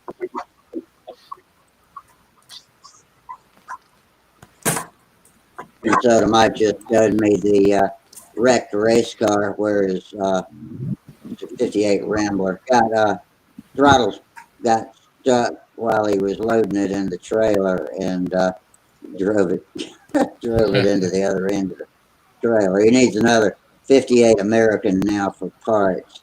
Let's see. Yeah, you can look at the trailer from the outside and tell something's wrong with it. It's definitely catty cornered in there. That's he said every cuss word in the book when he did that. He's still in one piece. It's the main thing. If you're Yeah, in one piece, rebuild it. doesn't look like the engine got hurt. It'll be all right, Mike. Well, I better leave now because I know my wife might still be working in the lounge and not going to be there for the bus. The kids have been getting off the bus early. Not everybody wants to catch the school bus, so you can imagine why. So we'll go and meet them at the gate. So good evening to everybody, and hopefully catch up with you again soon. And say goodbye. See you, Gerald. Have a good night or a what's good up? day or whatever. Hey, Gerald, thanks for coming, man. Yeah. Hey, Charles, See you, Gerald. Hey, everybody. how you doing tonight? Hey, I'm doing great. How you guys doing? That's cool. Oh, we're as well as can be expected under the circumstances. I'd call that good. Kind of a slow show tonight. Oh, okay. That's all right. It wasn't Monday so far.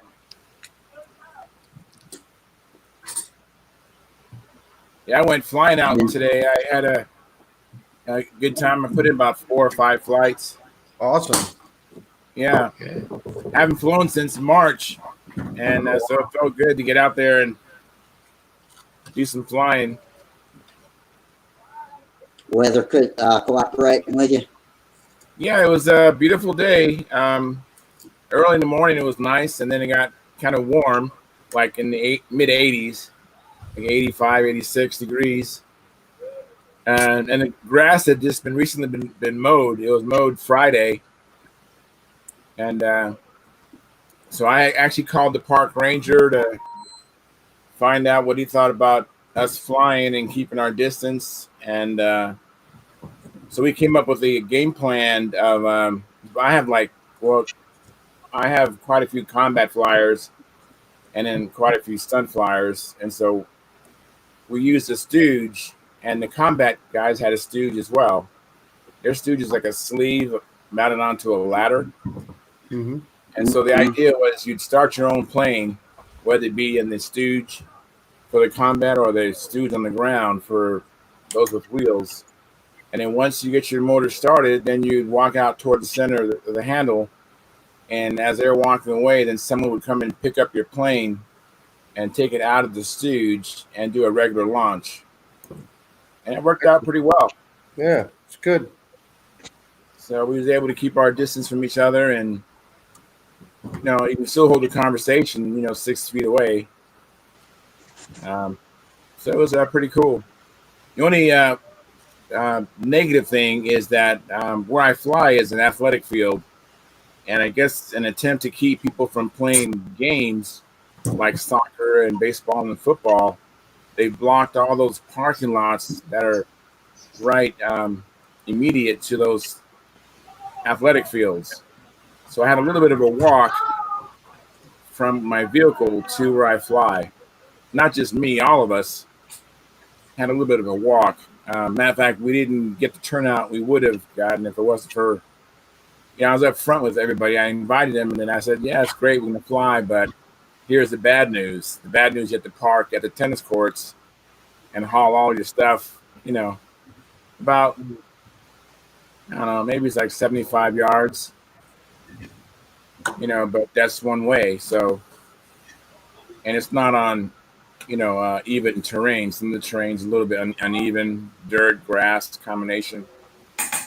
So we only had like 3 people show up. Actually, 4 would have been there. The fourth guy got sick, but ended up having 3, 2 combat, and then myself flying. I flew a Brodak P40 ARF today, and so I just wanted something light, not too big. I knew I had to carry all my stuff and the plane. I wanted to do it in one trip, So it How'd was. you like the P40? How'd you like the Brodak P40? This one was given to me. It's a used plane. I don't know how many flights I have on it. Today was 4 or 5, so I probably have less than 20 flights. And actually, I think it flies pretty good. I'm just trimming it still. I have a LA 46 on it, so it's a little bit nose heavy. I've added some tail weight to the plane. But I'm thinking about putting a different muffler. I have a stock muffler on it right now, so I might put a light muffler on there and a lighter prop, take off some of that tail weight. And but I like it. It flies pretty good. I know it's a good flying plane. What I most like about the Brodak P40 is it's my only airplane when I'm flying. The silhouette from the handle looking at the plane in the air, it looks like a real airplane. That's the one thing I really like about it is the silhouette of the fuselage. It's and I have the version with the cutout windows, so they're not. It's not the Not those monocoque things. Yeah. So it really looks like a real airplane. So I really enjoy that. And the one thing I like about the P40 ARF is that it lands as Mike can attest. It takeoffs and landings are really nice. That they really got the wheel position absolutely perfect. I had the same experience with mine back right when I quit flying. I'd been in the process of trimming one of those P40 ARFs. Mine didn't have a cutout windows, but it landed so sweet.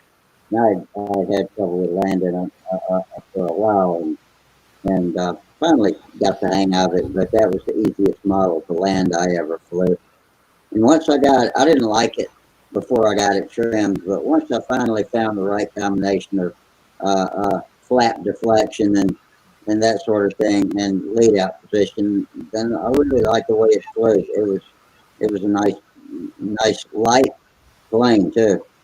Yeah, for its size, I never weighed mine, but it handles like it's a decent weight. Yeah. Yeah, I think they come in around 46 ounces, somewhere in there. Oh, okay. I've had 2. And I think the Brodak P40 and the Brodak Pathfinder are probably the 2 best profile ARFs Time to refresh. they ever made. I've heard that about the Pathfinder too. I had one of those, and that was before I started actually flying stunt. I just bombed around with one, and it was a great flying airplane for sure. What's up, Len? Hey, Hey, Lynn. how's it going? Can you guys hear Hey, me? you're in your shop, Lynn. All right.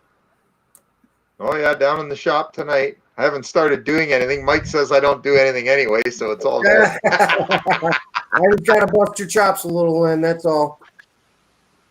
That's all good. I like repairing. I like staying busy and just working on repairs, man. For sure. I got Yeah, my you- fuselage all sheeted in. that I Oh, was nice. working on the other night.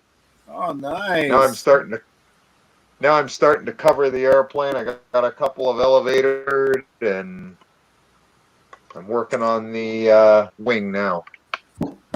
So what's new with you guys? Fixing Harry, I combat. think. I was on YouTube a couple of minutes ago, and I heard Rusty say it was kind of a slow night, so I thought I better get on here. Oh, nice. Nice. Well, we got Hey, the biggest Steve. crowd now we've had all night. Hey, Len. But yeah, kind of Hey. a slow night. But Hey, oh yeah, Now now the that party's here. How you doing? oh, well, Yeah. now that me and Left Len's one. on here, it's even slower. Oh, is that Steve? That's Steve. Yeah. Hey, Steve, your the batteries came in. Thank you very much. Oh, I got them already. Good. They came in Saturday. I was surprised. I was expecting it tomorrow, but yeah, it came in yesterday, and no, Saturday. Excuse me. So thank you very much. Now I need to find I guess the right type of charger. On Hobby King, there's a charger you can get on there. It's fairly slow, but it's like $7 or $8. Really? Yeah, it'll charge up to a 4-cell pack. So something you can put on the, for a few hours. That'd be fine.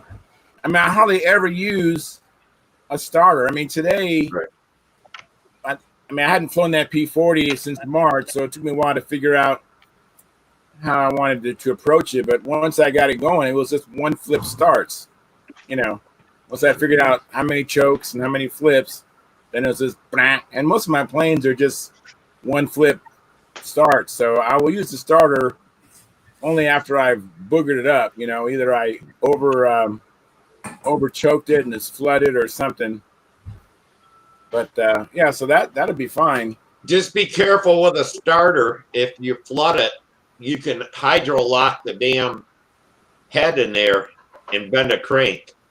Yeah, that's true. That's true.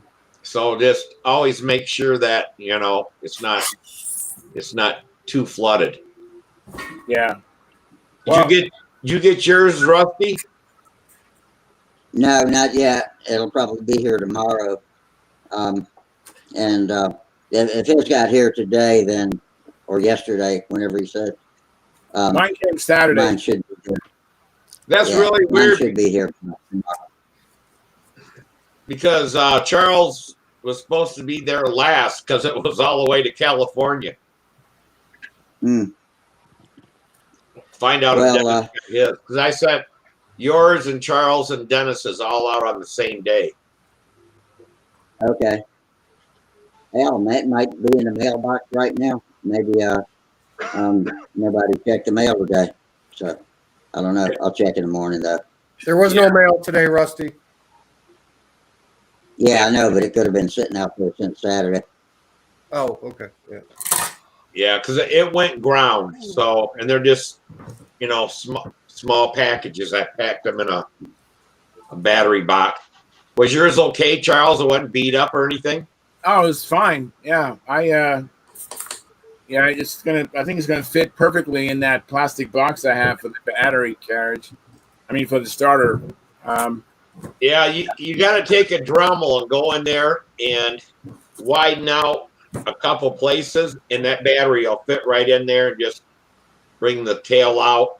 And then you got to change the connection. Okay. Yeah, I saw the connection. I don't have anything like that. Yeah, I'll figure that out. I should have sent you guys the right connectors for it because I got them, and I didn't even think about it. That's okay. I mean, I didn't have a battery before you, so thank you very much. Yeah, they're XC60s is a connector size. Write this down. So maybe I'll get the battery charger and the connectors at the same time. At Hobby, you said Hobby King? Yeah. Isn't it an XT60, Steve? Is it XT? I thought it was XT. XT? I think it's XT60. Okay. Let me get my Okay, I'm writing that down right now. XP as in Philip 60. Yeah. I can go to Hobby King real quick here and look. Is it that one? Oh, let me go back and see. Yeah, it's that one, Mike. Yeah, I think it's XT. XT as in Tom, X-ray Tom. Yeah, I think so. I don't use them myself, but it might be XTC. possibly.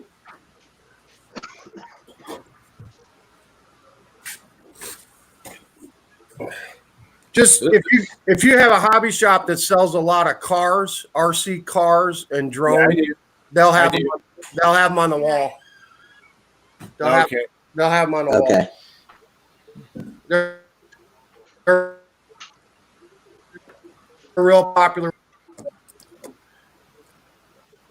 Now this battery charger, is there like a generic name for it? Is it like a LiPo battery charger or? Yes, LiPo.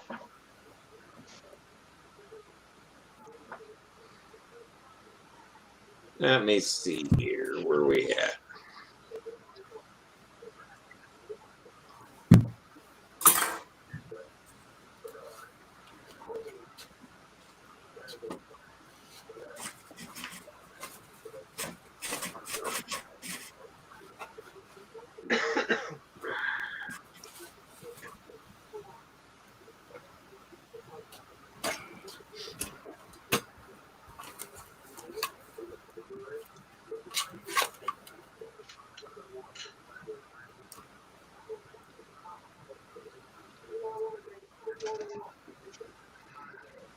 Yeah, it is XT60.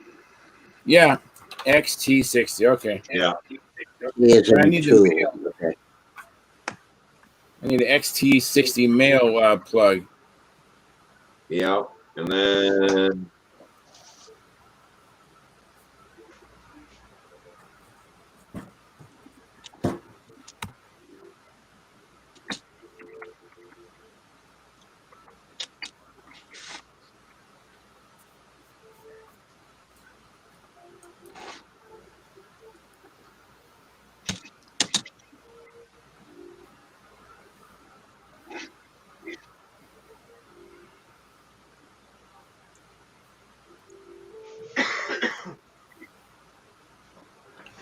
trying to reuse a piece of covering that I started using this morning.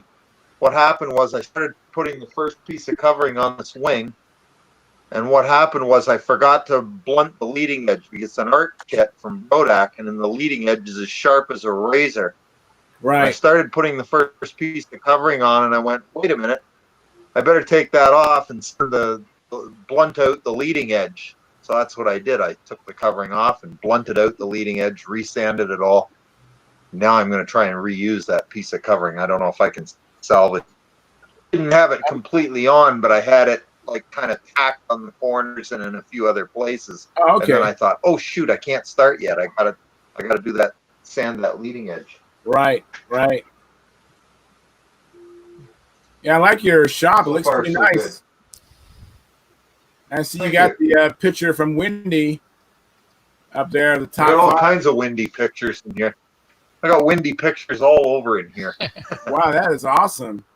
He had pictures of all his Nats placings, and he offered them all to me. I wish I'd taken all of them, but I didn't. I just took a bunch. So he said, I'm never going to hang them up again. So if you want them, he says, take them. I said, okay, I'll take some. Very nice. Yeah. So I got pictures. I got the pictures of the top 5 from 83, 85, 91, 89,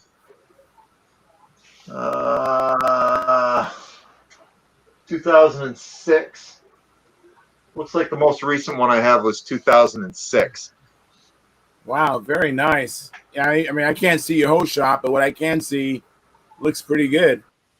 Do you have a refrigerator? It's a nice little room. It's about, I'd say it's about 12 by 12. Oh, that's nice. So it's not too bad. Nice. It's a good size. Do you have a you'd always like it. Everybody would always like their shop to be bigger, but you know what? It's manageable. And if I can work in here with myself or with one other person and it's quite comfortable, any more than that, forget it. It's just a write-off. See, I've got 2 tables in here. I've got this table here in the middle of the room that I built. It's basically a perfectly flat table for building wings and aligning and everything else. And then I've got the table in front of me that the computer's sitting on. And it's just like a drafting table with a piece of melamine on top. and then a piece of glass on top of it. And it's pretty flat too, but it's not as the other table. The building table is actually better. The other one's more of a junk table. It's like where I throw everything as I'm building. Very, very cool. Very nice. I try to keep the building table. I try to keep the building table fairly clear as I'm building, so I don't have crap all over dinging up the airplane all the time. Yeah, I can show you what mine is. Mine is like what you just described, crap all over it. Was you at Wendy's Yeah, house? well, it's hard. It's hard. It's really hard to build an airplane that's not full of hanger rash if you don't have a clear table. I find it very difficult. True, I know. I've been. But you know what gave me inspiration? And I mean, was like watching this airplane here is only an ARC, and it's only mono-coated, so I'm not too worried about it. But if I'm building a really nice airplane, I try really hard to eliminate as much of the hanger rash as possible, because by the time you get to finishing the airplane, it takes forever because you're spending all your time sanding things and nicks and gouges and God only knows what, because of what you're doing while you're building. Like even today, I was doing something and I dropped the fuselage and put a great big ding right in front of the canopy area. You can see it if I move it in the right spot. Raise it up. See the There big you go. ding there? Yeah. Yeah, I saw it. just a nice big ding right there. So now I'm gonna have to fill that in and Hey, sand it. let's see bugger around with it. let's see where you Just sloppy workmanship. let's see where you filled in on the fuselage, Len. Okay, hang on. I know you had the one done the other night.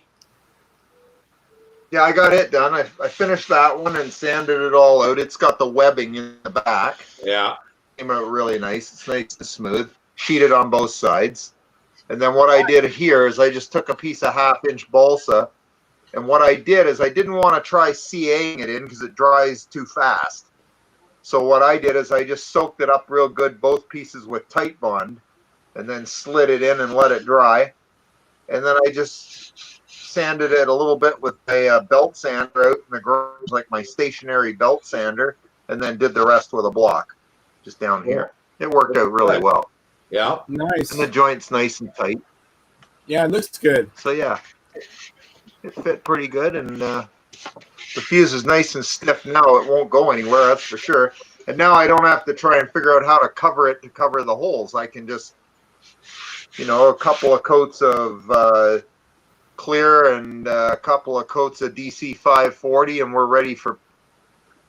Yeah. Should be fine. Yeah, it should be fine. That's right. You know that ding might come out with water, and then with the iron. Yeah, you That's got the first thing I can probably do. try. yeah, Len, you got your That's my monocle feeling iron hot right now, don't you? Is your monocle that? iron hot? The iron, yeah, it's hot. Get your glass of water and wet that dent, and then run your monocoat iron over it. It might steam it What up. does that do? Yeah. It'll steam the that first- dent right out of there. That's the first thing I Will it always suck it try. up? Yeah. Yeah. It steams it out. Okay.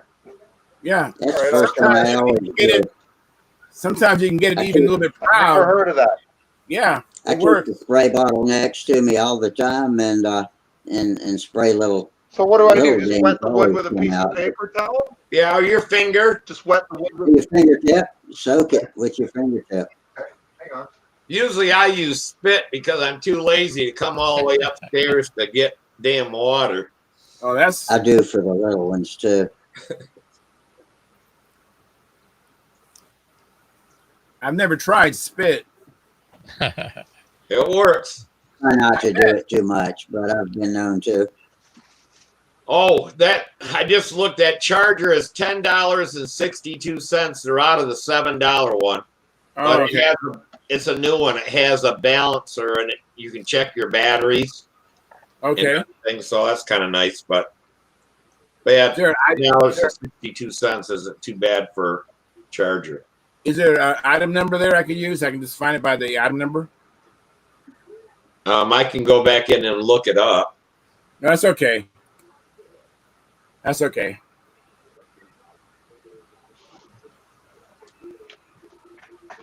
I've never heard of this before, so I'm going to try it. Yeah, it works. Yeah. Surprisingly, it You works. got to get it good and wet, and it'll do it. And sometimes you can get the dent to become proud, and you can sand it flush, and Yeah. it's perfect. I wouldn't swipe it back and forth so much. I just kind of rock it around right over the dented spot. Yeah, like that. Yeah, you got to get it pretty. You can turn your iron to full heat too, and hear it It's sizzle. gone. I can't believe it. That's amazing. Yeah, I'll How the send you hell my did bill. you guys learn this stuff? What's your address? We'll send you the bill. Send me the bill. I love it. I thought What they a taught that in brainstorm. Control Line Kindergarten. Yeah, that they taught that to us Damn. in wood shop. We had wood shop at school when I was in high school. Is this That's show the greatest? bloody Lynn? amazing. See? Is this show? Is this program's the best? That's right. I've learned things that just have just made things so much easier. Go figure. You know, Terry Ford was on here. Yeah, I've Never seen anything like it. On regular furniture or even an airplane, if it's already finished, you take a pin and poke little holes in it. Yeah. And get water down in the holes, and you can raise a dent too. That is unbelievable. I've never seen anything like that in my life. That's amazing. Power of steam. Wow. Hey, Lynn. Man, Lynn? oh man. Was you I need to hear while I'm building. I need to come on here while I'm building more often. This is fantastic. Was you at Wendy's house, Lynn? Bloody Lynn? amazing. Was you at Wendy's? What's that? Was you at Wendy's house? What about Wendy's house? Was you there? Yeah, I've been there. Okay, I went did you- there to pick up the Novanta. Did you go upstairs and see his train layout? I did. Isn't that amazing? Yeah, I saw it on Phenomenal. the video. Yeah.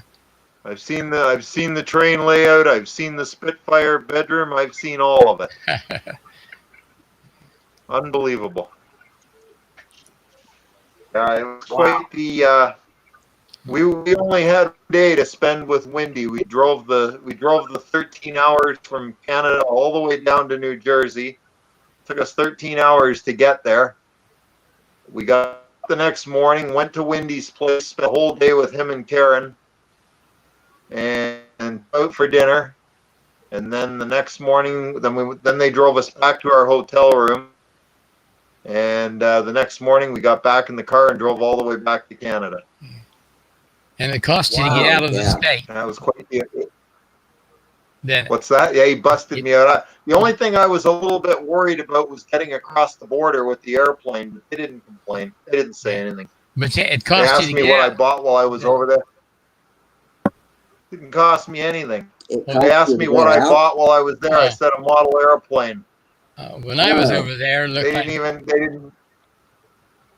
And so he says, "Can I?" The guy at the border says, "Can I see it?" I said, "Sure." I opened up the back door. He takes a look at it. He goes, "Wow. Have a nice day." All he said is, "Have a nice day." yeah. When we was over there, though, He you said, "I had hope you don't break it." that toll What's that? road.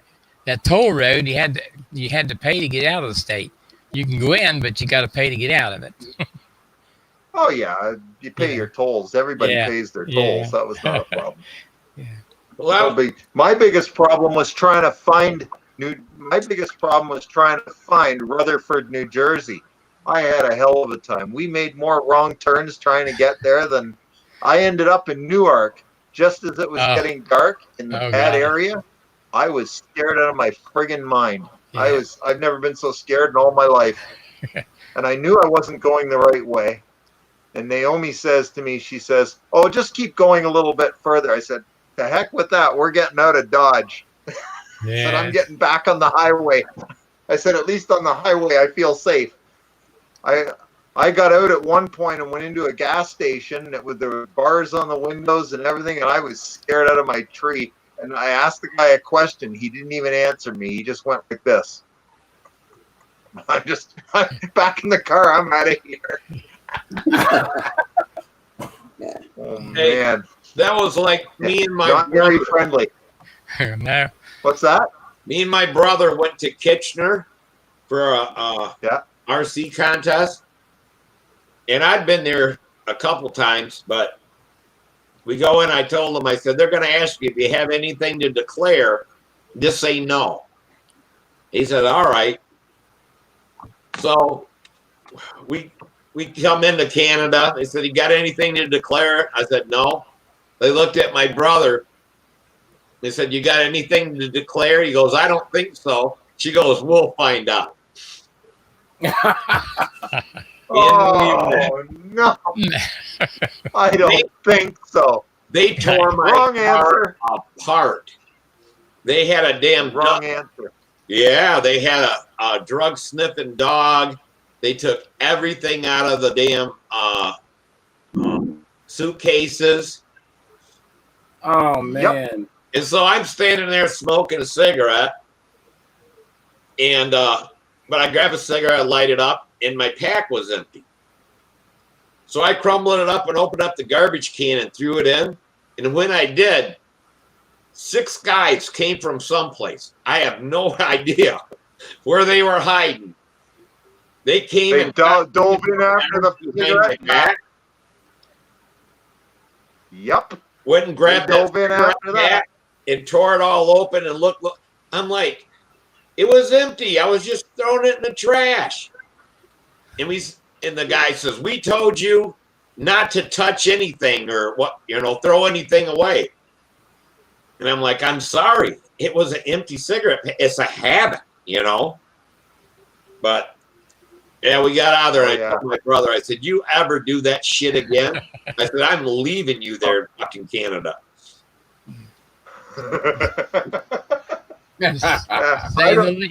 I don't know is the wrong answer. Oh, no, he said, I don't think so. I don't think so. No. Don't say I much. don't know or I don't think so is the wrong answer. I thought they were going to no. start tearing door panels off my doors and stuff like that. I mean, they didn't. No, they were under the seat. You're lucky they didn't. And they could.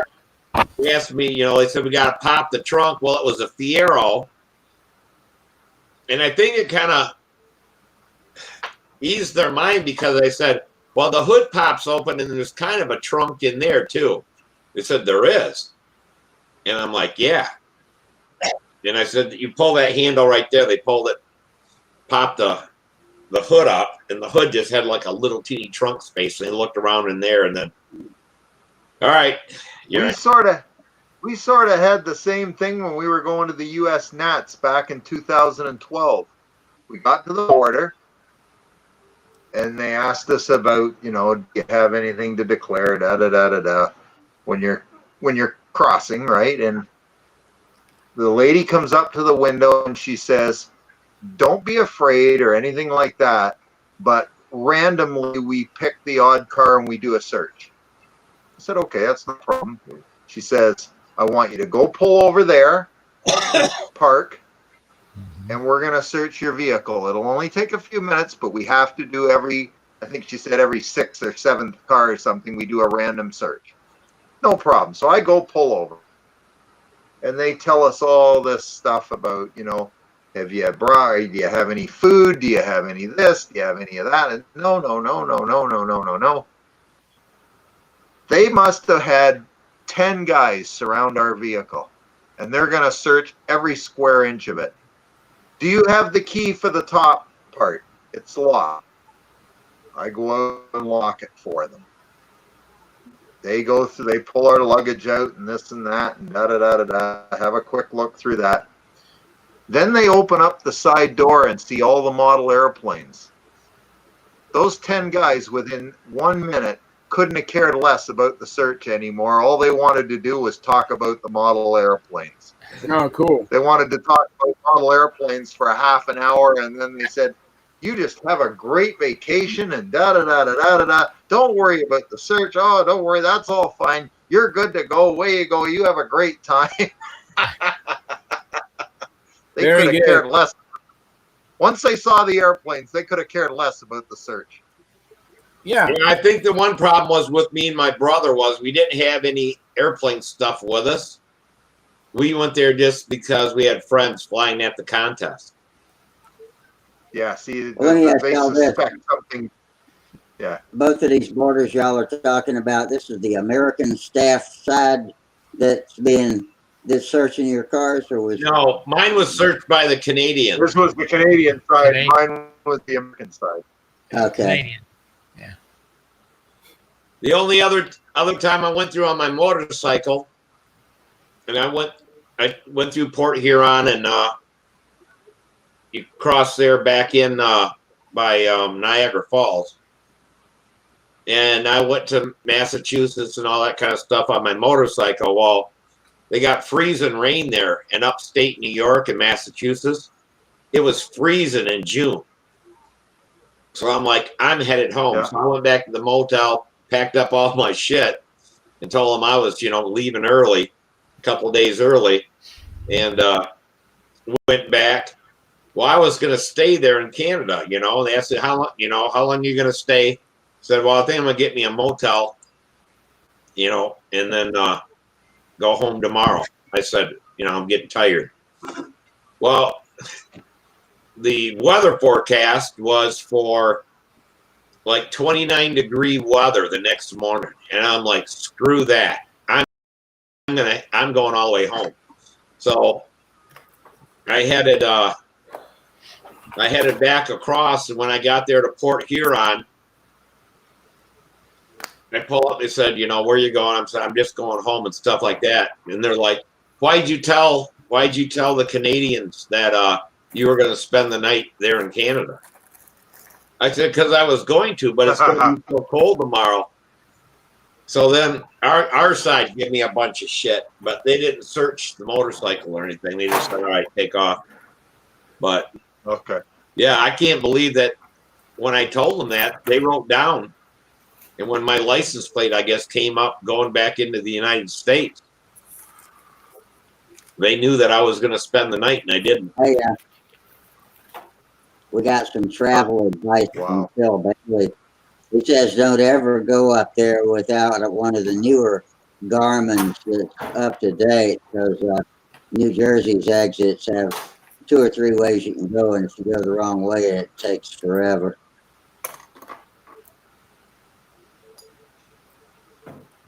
The last Well, time I went to use my cell phone. Brodax, I had trouble getting back into Canada. Yeah. And the reason is they were questioning the airplanes and saying, well, how do we know that you took them when you went? You're supposed to ask for stickers to put on them so that when you bring them back, know that you took them. So I never knew that. Nobody ever told me this before. I've been doing this for 10 years.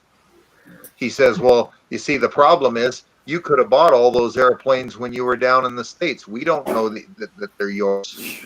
I said, well, they have my registration number on. I said, they're even painted on. He said, well, you could have painted those on while you were down there. We don't know. Oh, my God. They gave me a hard time like you wouldn't believe. They sat me there for 10 minutes. About, that, well, you don't have any proof that they're yours. You need to prove to us that they're yours. I said, well, okay, here it is. Here's my MAC number. Here's my insurance. Here's my number. Here's the same numbers on every airplane. Oh, we don't know. You could have painted that you were down there. Well, hey, Len, I can kind of understand they're just being stupid back in Canada.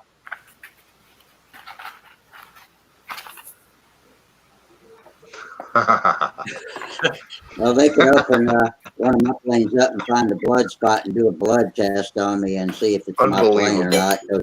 All my planes have some blood in them somewhere that I left when I built them. Hey, I cut my finger when I made this part. Why don't you test the blood here? Take a DNA sample, knock yourself out.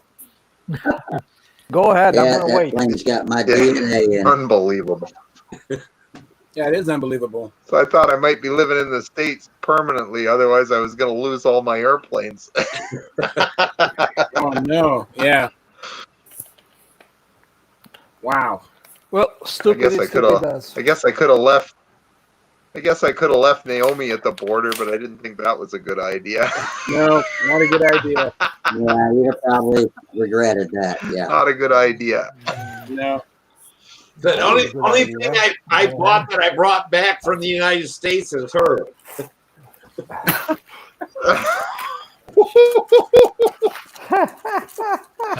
Not good, Steve. You guys. You guys. are just horrible. Don't tempt me. I'm liable to say something like that. Don't. Where's Naomi? Naomi, come here. We're talking It about sounds you. funny, but I bet they wouldn't think it was funny. Yeah. It I hope sounds she's funny, not but I bet watching they this wouldn't stuff. think it was funny. I bet you she wouldn't have thought it was funny. Just wait till Naomi is watching this. No, especially if they decided to detain her for 72 hours. I bet they wouldn't think it was funny. Or she wouldn't think it was funny. Yep. Fine. You go home. She's staying here for 72 hours. I get myself killed. It's Steve Hines' fault. Who the heck is Steve Hines? He told me to do it, huh? We should warn the border patrol next time he leaves Brodax or Tell- something like that. She was on. Great. Hey, there's My a God. Canadian come here, boy. Come bunch of shit for me. Here's his number. I could see Naomi hunting Steve down at Brodax, hunting him down in the Get this shit out of here. dead man. Yeah. Might win, although. Lay a beating on him. I'd have to leave the state, get a little further away from the border. My gosh. Anyway, so any of you guys going to be going to the Nats if it happens? I'd go if it happens. Yeah, If I Mike's have the- going. There's one man. I might go, I'm not sure. Well, I gotta go down there to drop off that trophy for this year, but besides that, then that's about it. But yeah, the senior trophy, the one that they give you for a year. To hang on. Yeah, Samantha won it last year, so I got to bring it back. But Okay. I doubt if I'll even be able to get across the border. Won't be an issue with me. yeah, I don't know. I think my contest year for this year is a bust. I think we'll just start working toward 2021 and do a little bit of practice flying. That's about what our season's going to be here, I think. Yeah. Yeah, we'll find out. Pretty much canceled all of it. We've pretty much. I'm sorry, Steve. Go ahead. We'll find out more. I guess they're still making plans for the Nats, but I guess the ladies aren't going to be in the trailer. They're going to do something else. Well, with all the computer stuff and stuff like that, if it rains, man, you're going to ruin a lot of shit being out in the open or underneath that pavilion. Oh my! What a mess. So we'll see how all that works. Yeah. But And it always rains at some point. it does. Usually.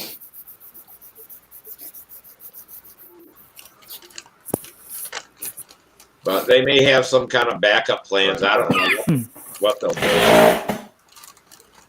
They'll have a place there in the office building where they can go in and work or whatever. Maybe they can stage it at headquarters or something. I don't know. They'll have to work it out. But yeah, I'm hoping that by 2020, I'm hoping that by the end of the year they'll have a vaccine, but we'll see.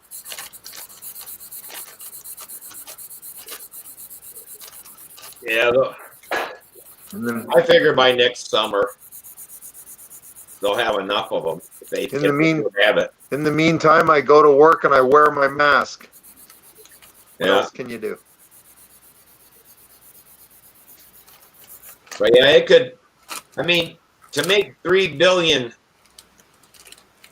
doses of vaccine, that's going to be a lot of vaccine. Don't you know it? You have countries fighting over it and all kinds of stuff.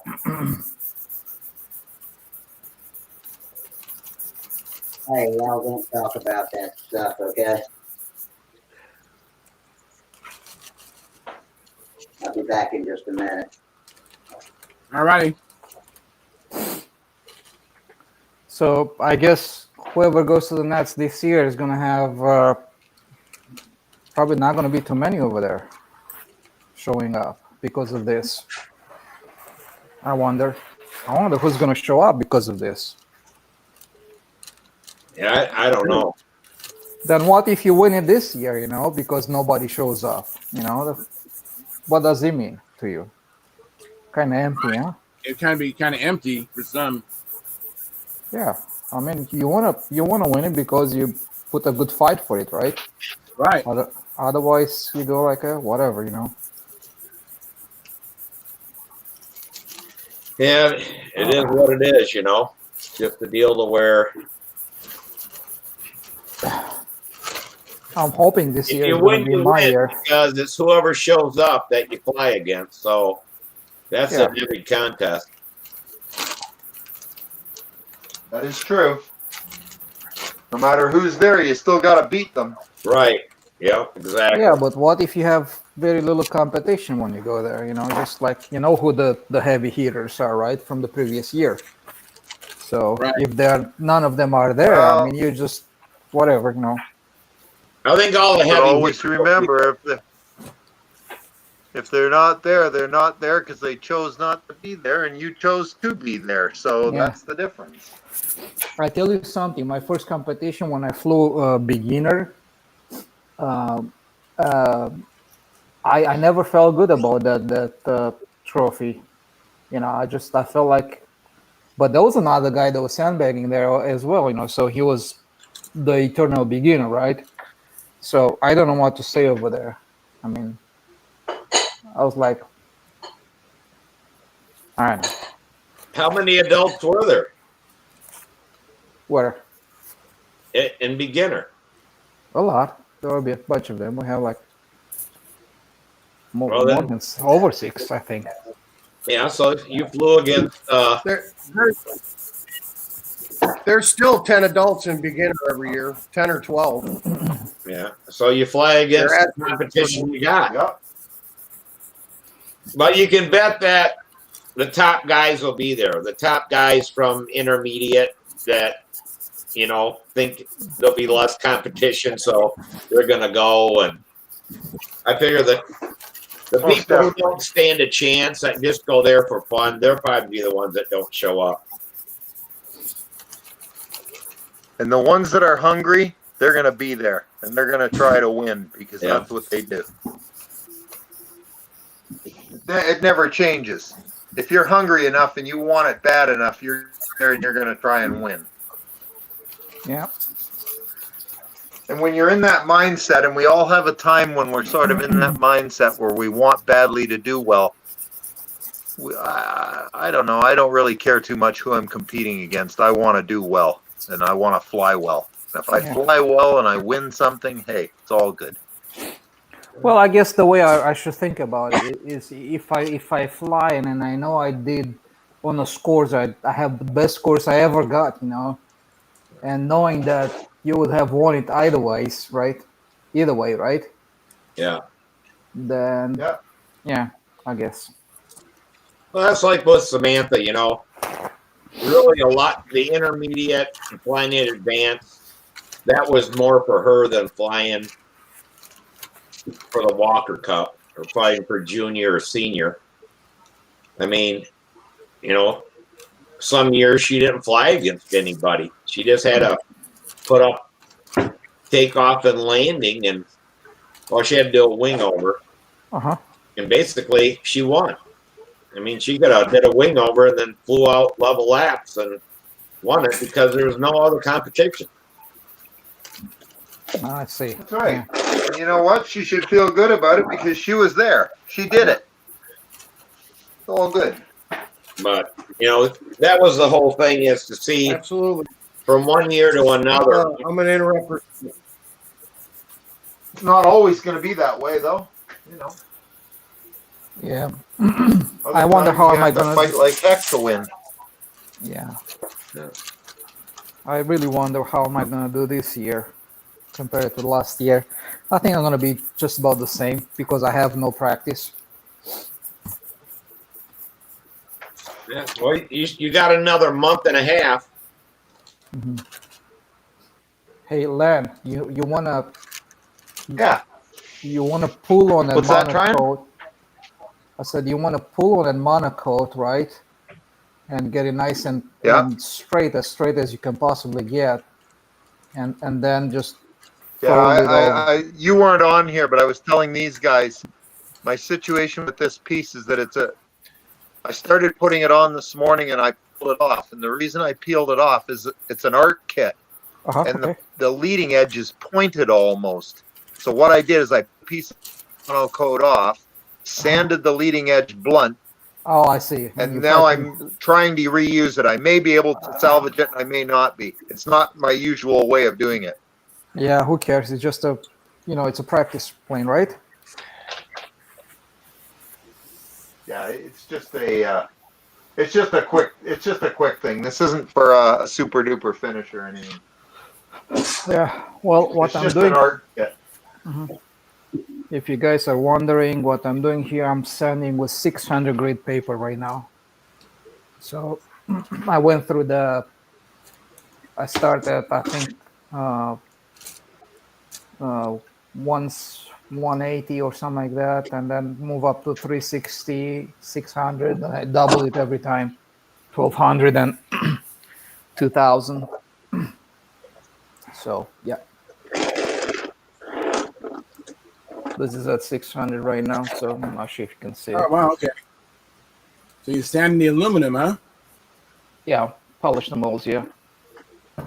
So when will you start hitting with compound? After 2000. Oh, okay. Yeah, but every time you change a grit paper, it's about twice as fast.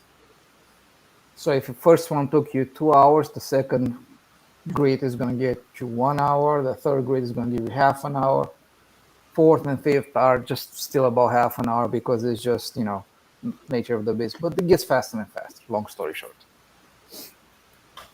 So what I'm doing right now, I'm looking for little scratch marks, and I see very little scratch marks from the previous sanding paper, and I sand it until they disappear.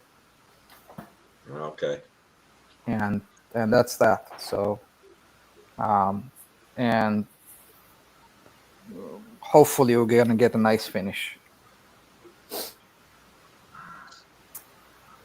So yeah, but you're looking, and the first one is the hardest because it's the machine cut. You have you're cutting everything with a bowl nose that steps over, so your surface is like this, a bunch of waves.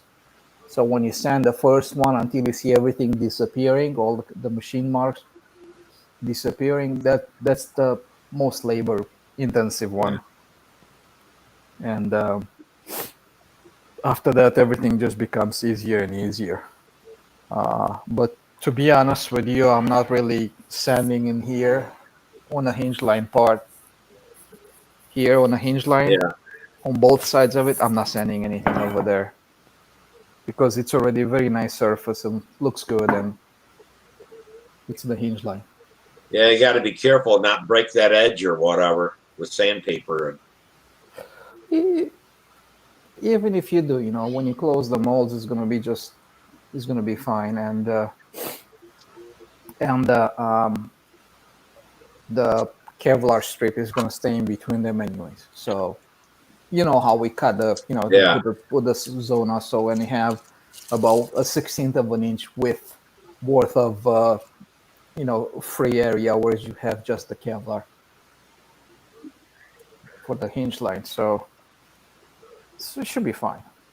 Should be fine. Yeah, I seen my brother do that on a big car die. They have like a vibrating stick or whatever, and they go along there, but that's steel, Yes, yeah. And I do have some of those polishing stones here too. that sometimes I use if I need some more firepower. Yeah, I remember seeing him do that. And he said he'd be at it like 3 or 4 weeks, knocking that out until they finally got it to where. Yeah, it's a process, but I do mostly by hand. I don't do a whole lot. And like, for example, right now I'm already seeing a spot over here in this area over here where I can still see the cutter mark. So I'm going to go back to, I'm going to step back to the previous grids. I'm just going to make a note of it. And actually, yeah, I'm going to have to do a lot of work here on the leading edge. Yeah, this whole area has to be redone. All right, Charles. All right.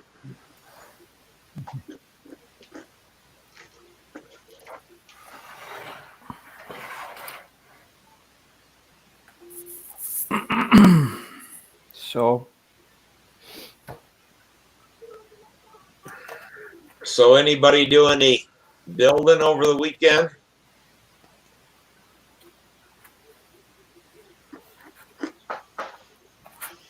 Well, Sparky. this is it. Not enough. Spark is building Too much like mad work over and there. not enough building. Yeah. I'm getting ready to do a lot of finishing. I got 5 airplanes to finish. They're all built. I got to finish them all. Oh, okay. So hopefully in the next week the humidity will drop and we'll start painting. Yeah, shit. I had big plans. I got a Nothing. cardinal to paint. Lynn, Sorry. you can't get it dry enough inside your shop. Oh, I probably could. Like, it's not bad. I have air conditioning, so it's not too bad. I probably could paint in here. The trouble is the fumes get pretty bad, and if I open the window, then the humidity comes in. So how do you win? Yeah.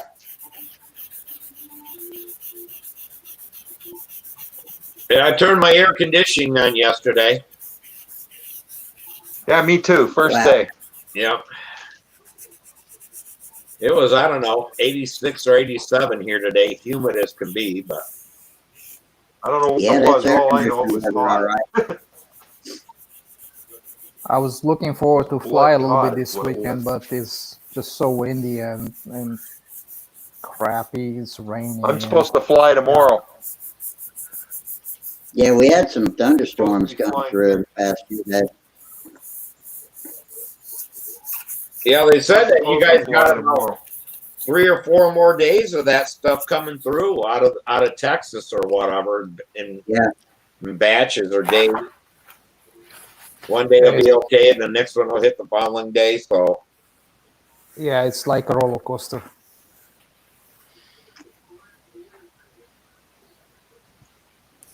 We had hail one day this weekend. Pretty good sized little hail balls, hail stones.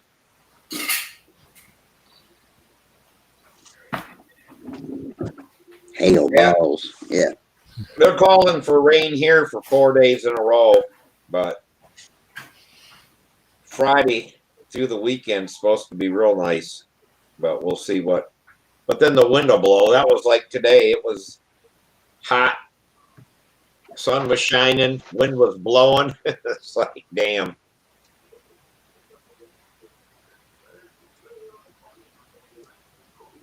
But yeah, I've been working so much lately. I never know what. Wednesday at 4:20 or so in the afternoon Eastern time, SpaceX is going to launch the first humans to leave from U.S. soil to the ISS and their Crew Dragon capsule. So y'all be sure and tune into your favorite YouTuber and watch that. Is that coming out of the Cape? I don't even. Yeah, it comes out of Florida. You can watch it on either SpaceX. You can either watch SpaceX.com or I've got some favorite YouTube guys that keep up with it that will be broadcasting too. So I'll watch it through that. what was somebody saying? Lynn, was that you? I was just saying that I don't even follow space stuff, and I figured out what ISS meant right just automatically. That's pretty wild. International Space Station, and I never even think Yeah. about that kind of stuff. There's some big stuff coming real soon. If you're so interested, or if you're so inclined, I'd pay attention to what's happening, because it looks like our near future is pretty exciting for just within our lifespans. So we'll see. Cool. But Now, SpaceX, All right. is SpaceX, SpaceX and Blue Origin are the two companies I'm following mostly. is SpaceX the one that can re-land the rockets back down? Yeah, they land their Falcon 9 rockets, and the Starship also is supposed to land on its tail end. They haven't actually flown the Starship yet, but that's going to be a whole new thing. Now, are they going to drop the guys off and bring the ship back, or is the ship going to stay docked until they're ready to come home?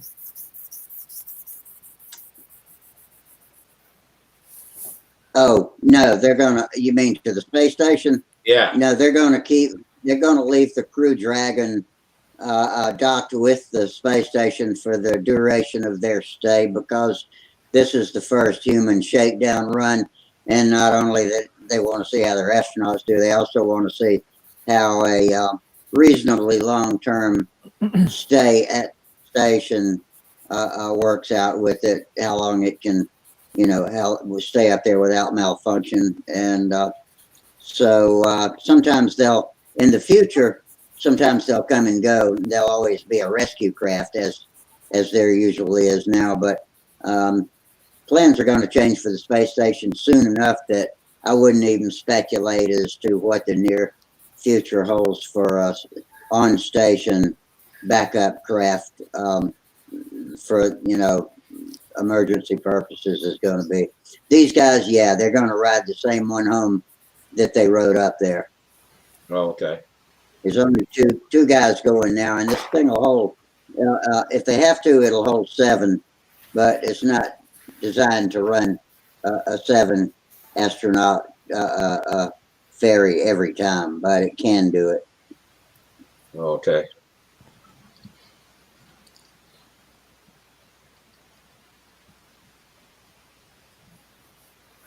I think I've seen something on somewhere on YouTube or about when they were testing it and just sent something without unmanned to the space station or something like that. Am I wrong, or? A few weeks ago, a unmanned cargo dragon went to the space station, and that's basically the same thing that the astronauts ride in, but their human-rated capsule is a little bit different. This is its first flight since back in 2011, when the space shuttle took people to the station. It's the first time we've been able to go without a paid ride to the Russians, and so that's what is good, partly good about this one. Now, The Russians are doesn't charging Elon us Musk $13 have something? There's a bunch of them, isn't there? Elon Musk has some kind of a damn rocket or whatever too, or That's what we're talking about. Well, he's building a Starship, but these are both the same company. Elon Musk is the crew carrier that's going up on Wednesday, but the Starship is also his. oh, okay. And that includes a whole program of a multi-use vehicle for interplanetary exploration, including the moon and the asteroids. Is the Virgin one, is that still going, or did they scrap that? Virgin Galactic, I think that's pretty much aimed at tourists. And I don't know, that guy's kind of a cowboy. That's Richard Branson. Yeah. And so I don't, he's not a major player in the space industrial plans. In other words, he's more of a space. Maybe he's more of a player, and I give him credit for in the space tourism plans. But I'm more interested in industrializing space. But both of them are going to have to go together, industry and tourism. Tourism is going to pay for industry, I think, will help. NASA and Musk are also talking about tourism as well, but one you might be thinking about too is Jeff Bezos, Blue Origin. And he's got some serious equipment for both tourism and cargo, and he's on the slate for grants to develop a system along with SpaceX and another company to carry cargo out to build the Artemis station, which will be a space station that continuously orbits the moon, which will be a way station for future expeditions to the moon for science and mining and colonization.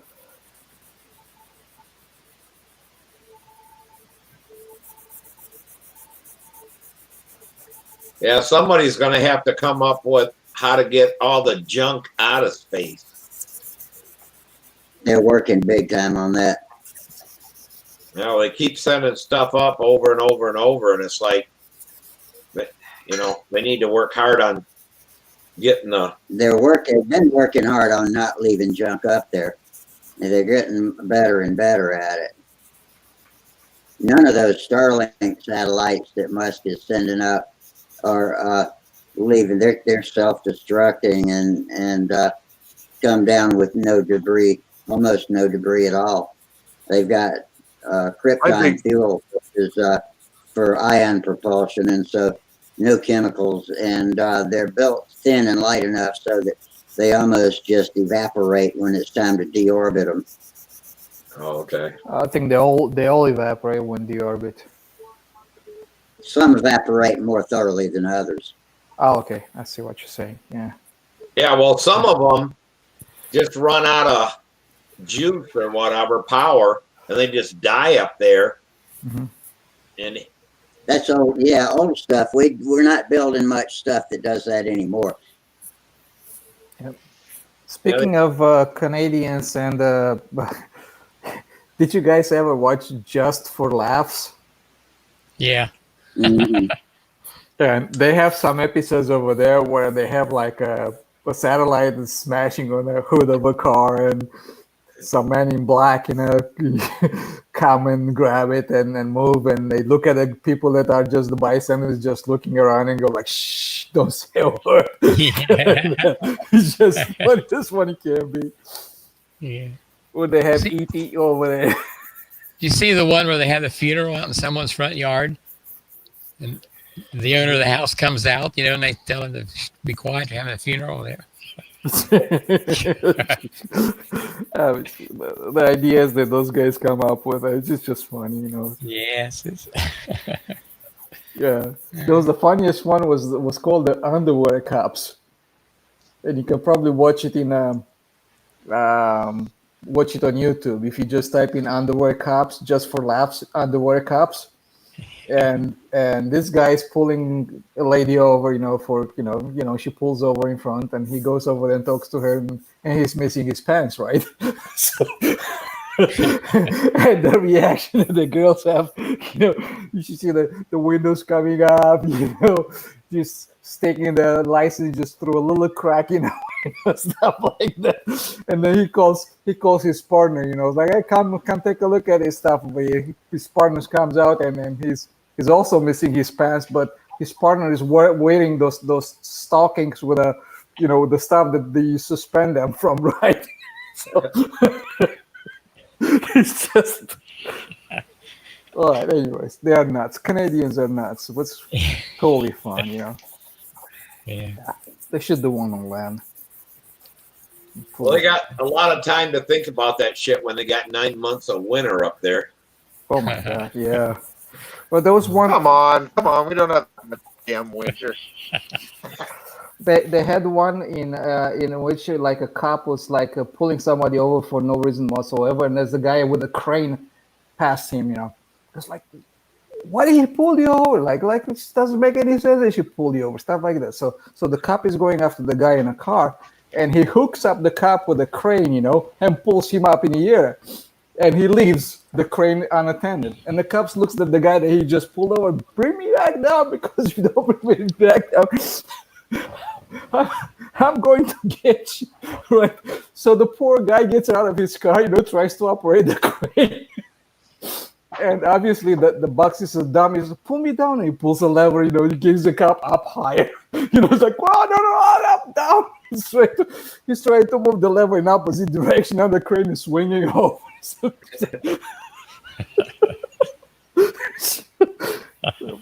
They're just nuts. Yeah. What they come up with. Yeah, they're insane. But they're fun. I mean, I can watch them nonstop. I mean, I just have. Yeah, I know. Go one to another. I can have a good laugh on those guys. Anyways, I'll shut up. Let's talk about planes. I try to fly. Weather is shitty. I think I said that already. So that's that. I'm just sitting here polishing this. This is the number 2 horizontal mold. Yeah, I don't think anybody's had real good flying weather unless out west. But yeah, I mean this weather was just a roller coaster. Rain, and and because the plane was technically just repaired and brand new, and the trim is off, I didn't want to go out and fly in bad weather because it's not going to tell me anything, right? So you're not going to learn anything. Yeah, you don't learn anything. You just fight the weather and say, okay, I survived through it. So, all you're doing is trying to survive then. Exactly. Yeah. So. And the bitch will be is that when you get a really good day to fly, you'll have to absolutely do something else because it was planned or whatever. Yeah, you have to mow the lawn or God knows what else, or be at work or. How do you know you have good flying weather? It's very simple. You have to go to work that day. Hey, wives always have plans on the best flying days. Yeah. Why am I not surprised? Yeah, family parties. Family parties or something like that. It's a conspiracy. Mm-hmm. Conspiracy. We do this. Yeah, okay. Always put your flying plans down on the refrigerator calendar. Then you can't say we didn't try. Well, the one thing is that once you got a plane that's trimmed and all that kind of stuff, it's nice to go. I never had one yet. I crashed them after that. I never had a plane trimmed yet. Well, it's trimmed as well as you can get it or whatever. Then when you get a little bit of windy weather to go out and practice, I mean, you dork it. And then that really helps on contests, I mean, once we got Samantha, really flying the pattern and all that kind of stuff, we would pick windy days to go out because you're going to get one at the Nats. You're going to get at least one windy day. Mm-hmm. And you best be able to fly in the wind because that may be the final. Trouble. Yeah, it could be the finals. Finals. Yeah, that's what happened last year. Nice weather all around, and the wind came up on the final day. Yeah. And I was doing okay in the wind, but then that's when I realized that my plane is a little bit too touchy for flying in a wind. I needed a little bit better tracking for that kind of weather. It was flying fine in a wind, just there's no issue. But the thing was just maybe if I had a little bit of better tracking in a wind, I would have done much better. So, that's because here, we get the weather, and when I was shooting, I'd always shoot in bad weather and stuff like that. The coach said, you got to be able to shoot in bad weather. Well, at the the U.S. Championships for a handicap on that Friday, the weather was horrible. It was rain and lightning. They stopped the rounds and all that kind of stuff. But I ended up tying for 7th place out of 5,300 people. because I could shoot Wow. bad weather. That's But all the sunny day shooters, they were out. And guys that always It's all over. yeah, I stomped their butts. It's like that in anything.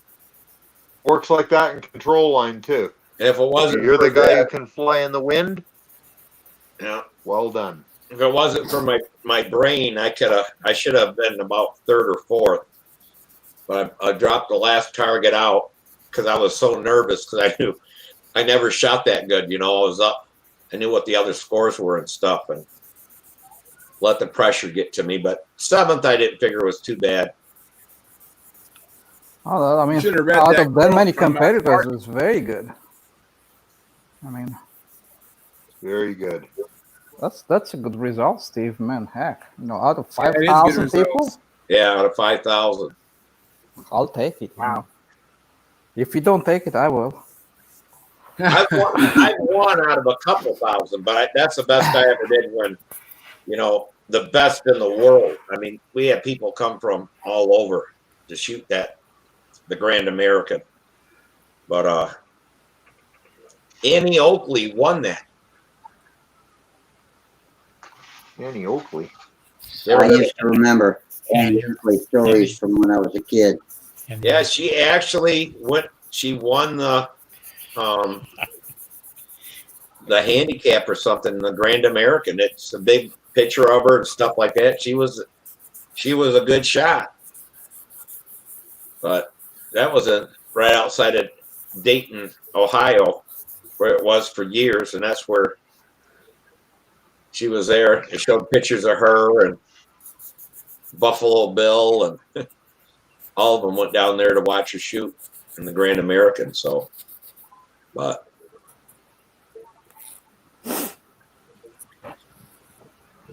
out of all the years, I only did good 1 year. So, but always had a lot of fun. I'm about to, You only need to do it once. Yeah. I'm about to free all of you guys up from the shackles of YouTube and say goodnight to the tubers out there. So had a good crowd out there. You guys, thanks for coming. And let me get my cutoff buttons up here. And anyway, yeah, thanks for coming, all you tubers out there. And until, what is tonight? Tonight's Monday. Okay, until Friday, fair winds, tight lines, and we'll see you dudes later. And there we go, I think. Double check. Stop the stream. Stop the stream. Stop the stream.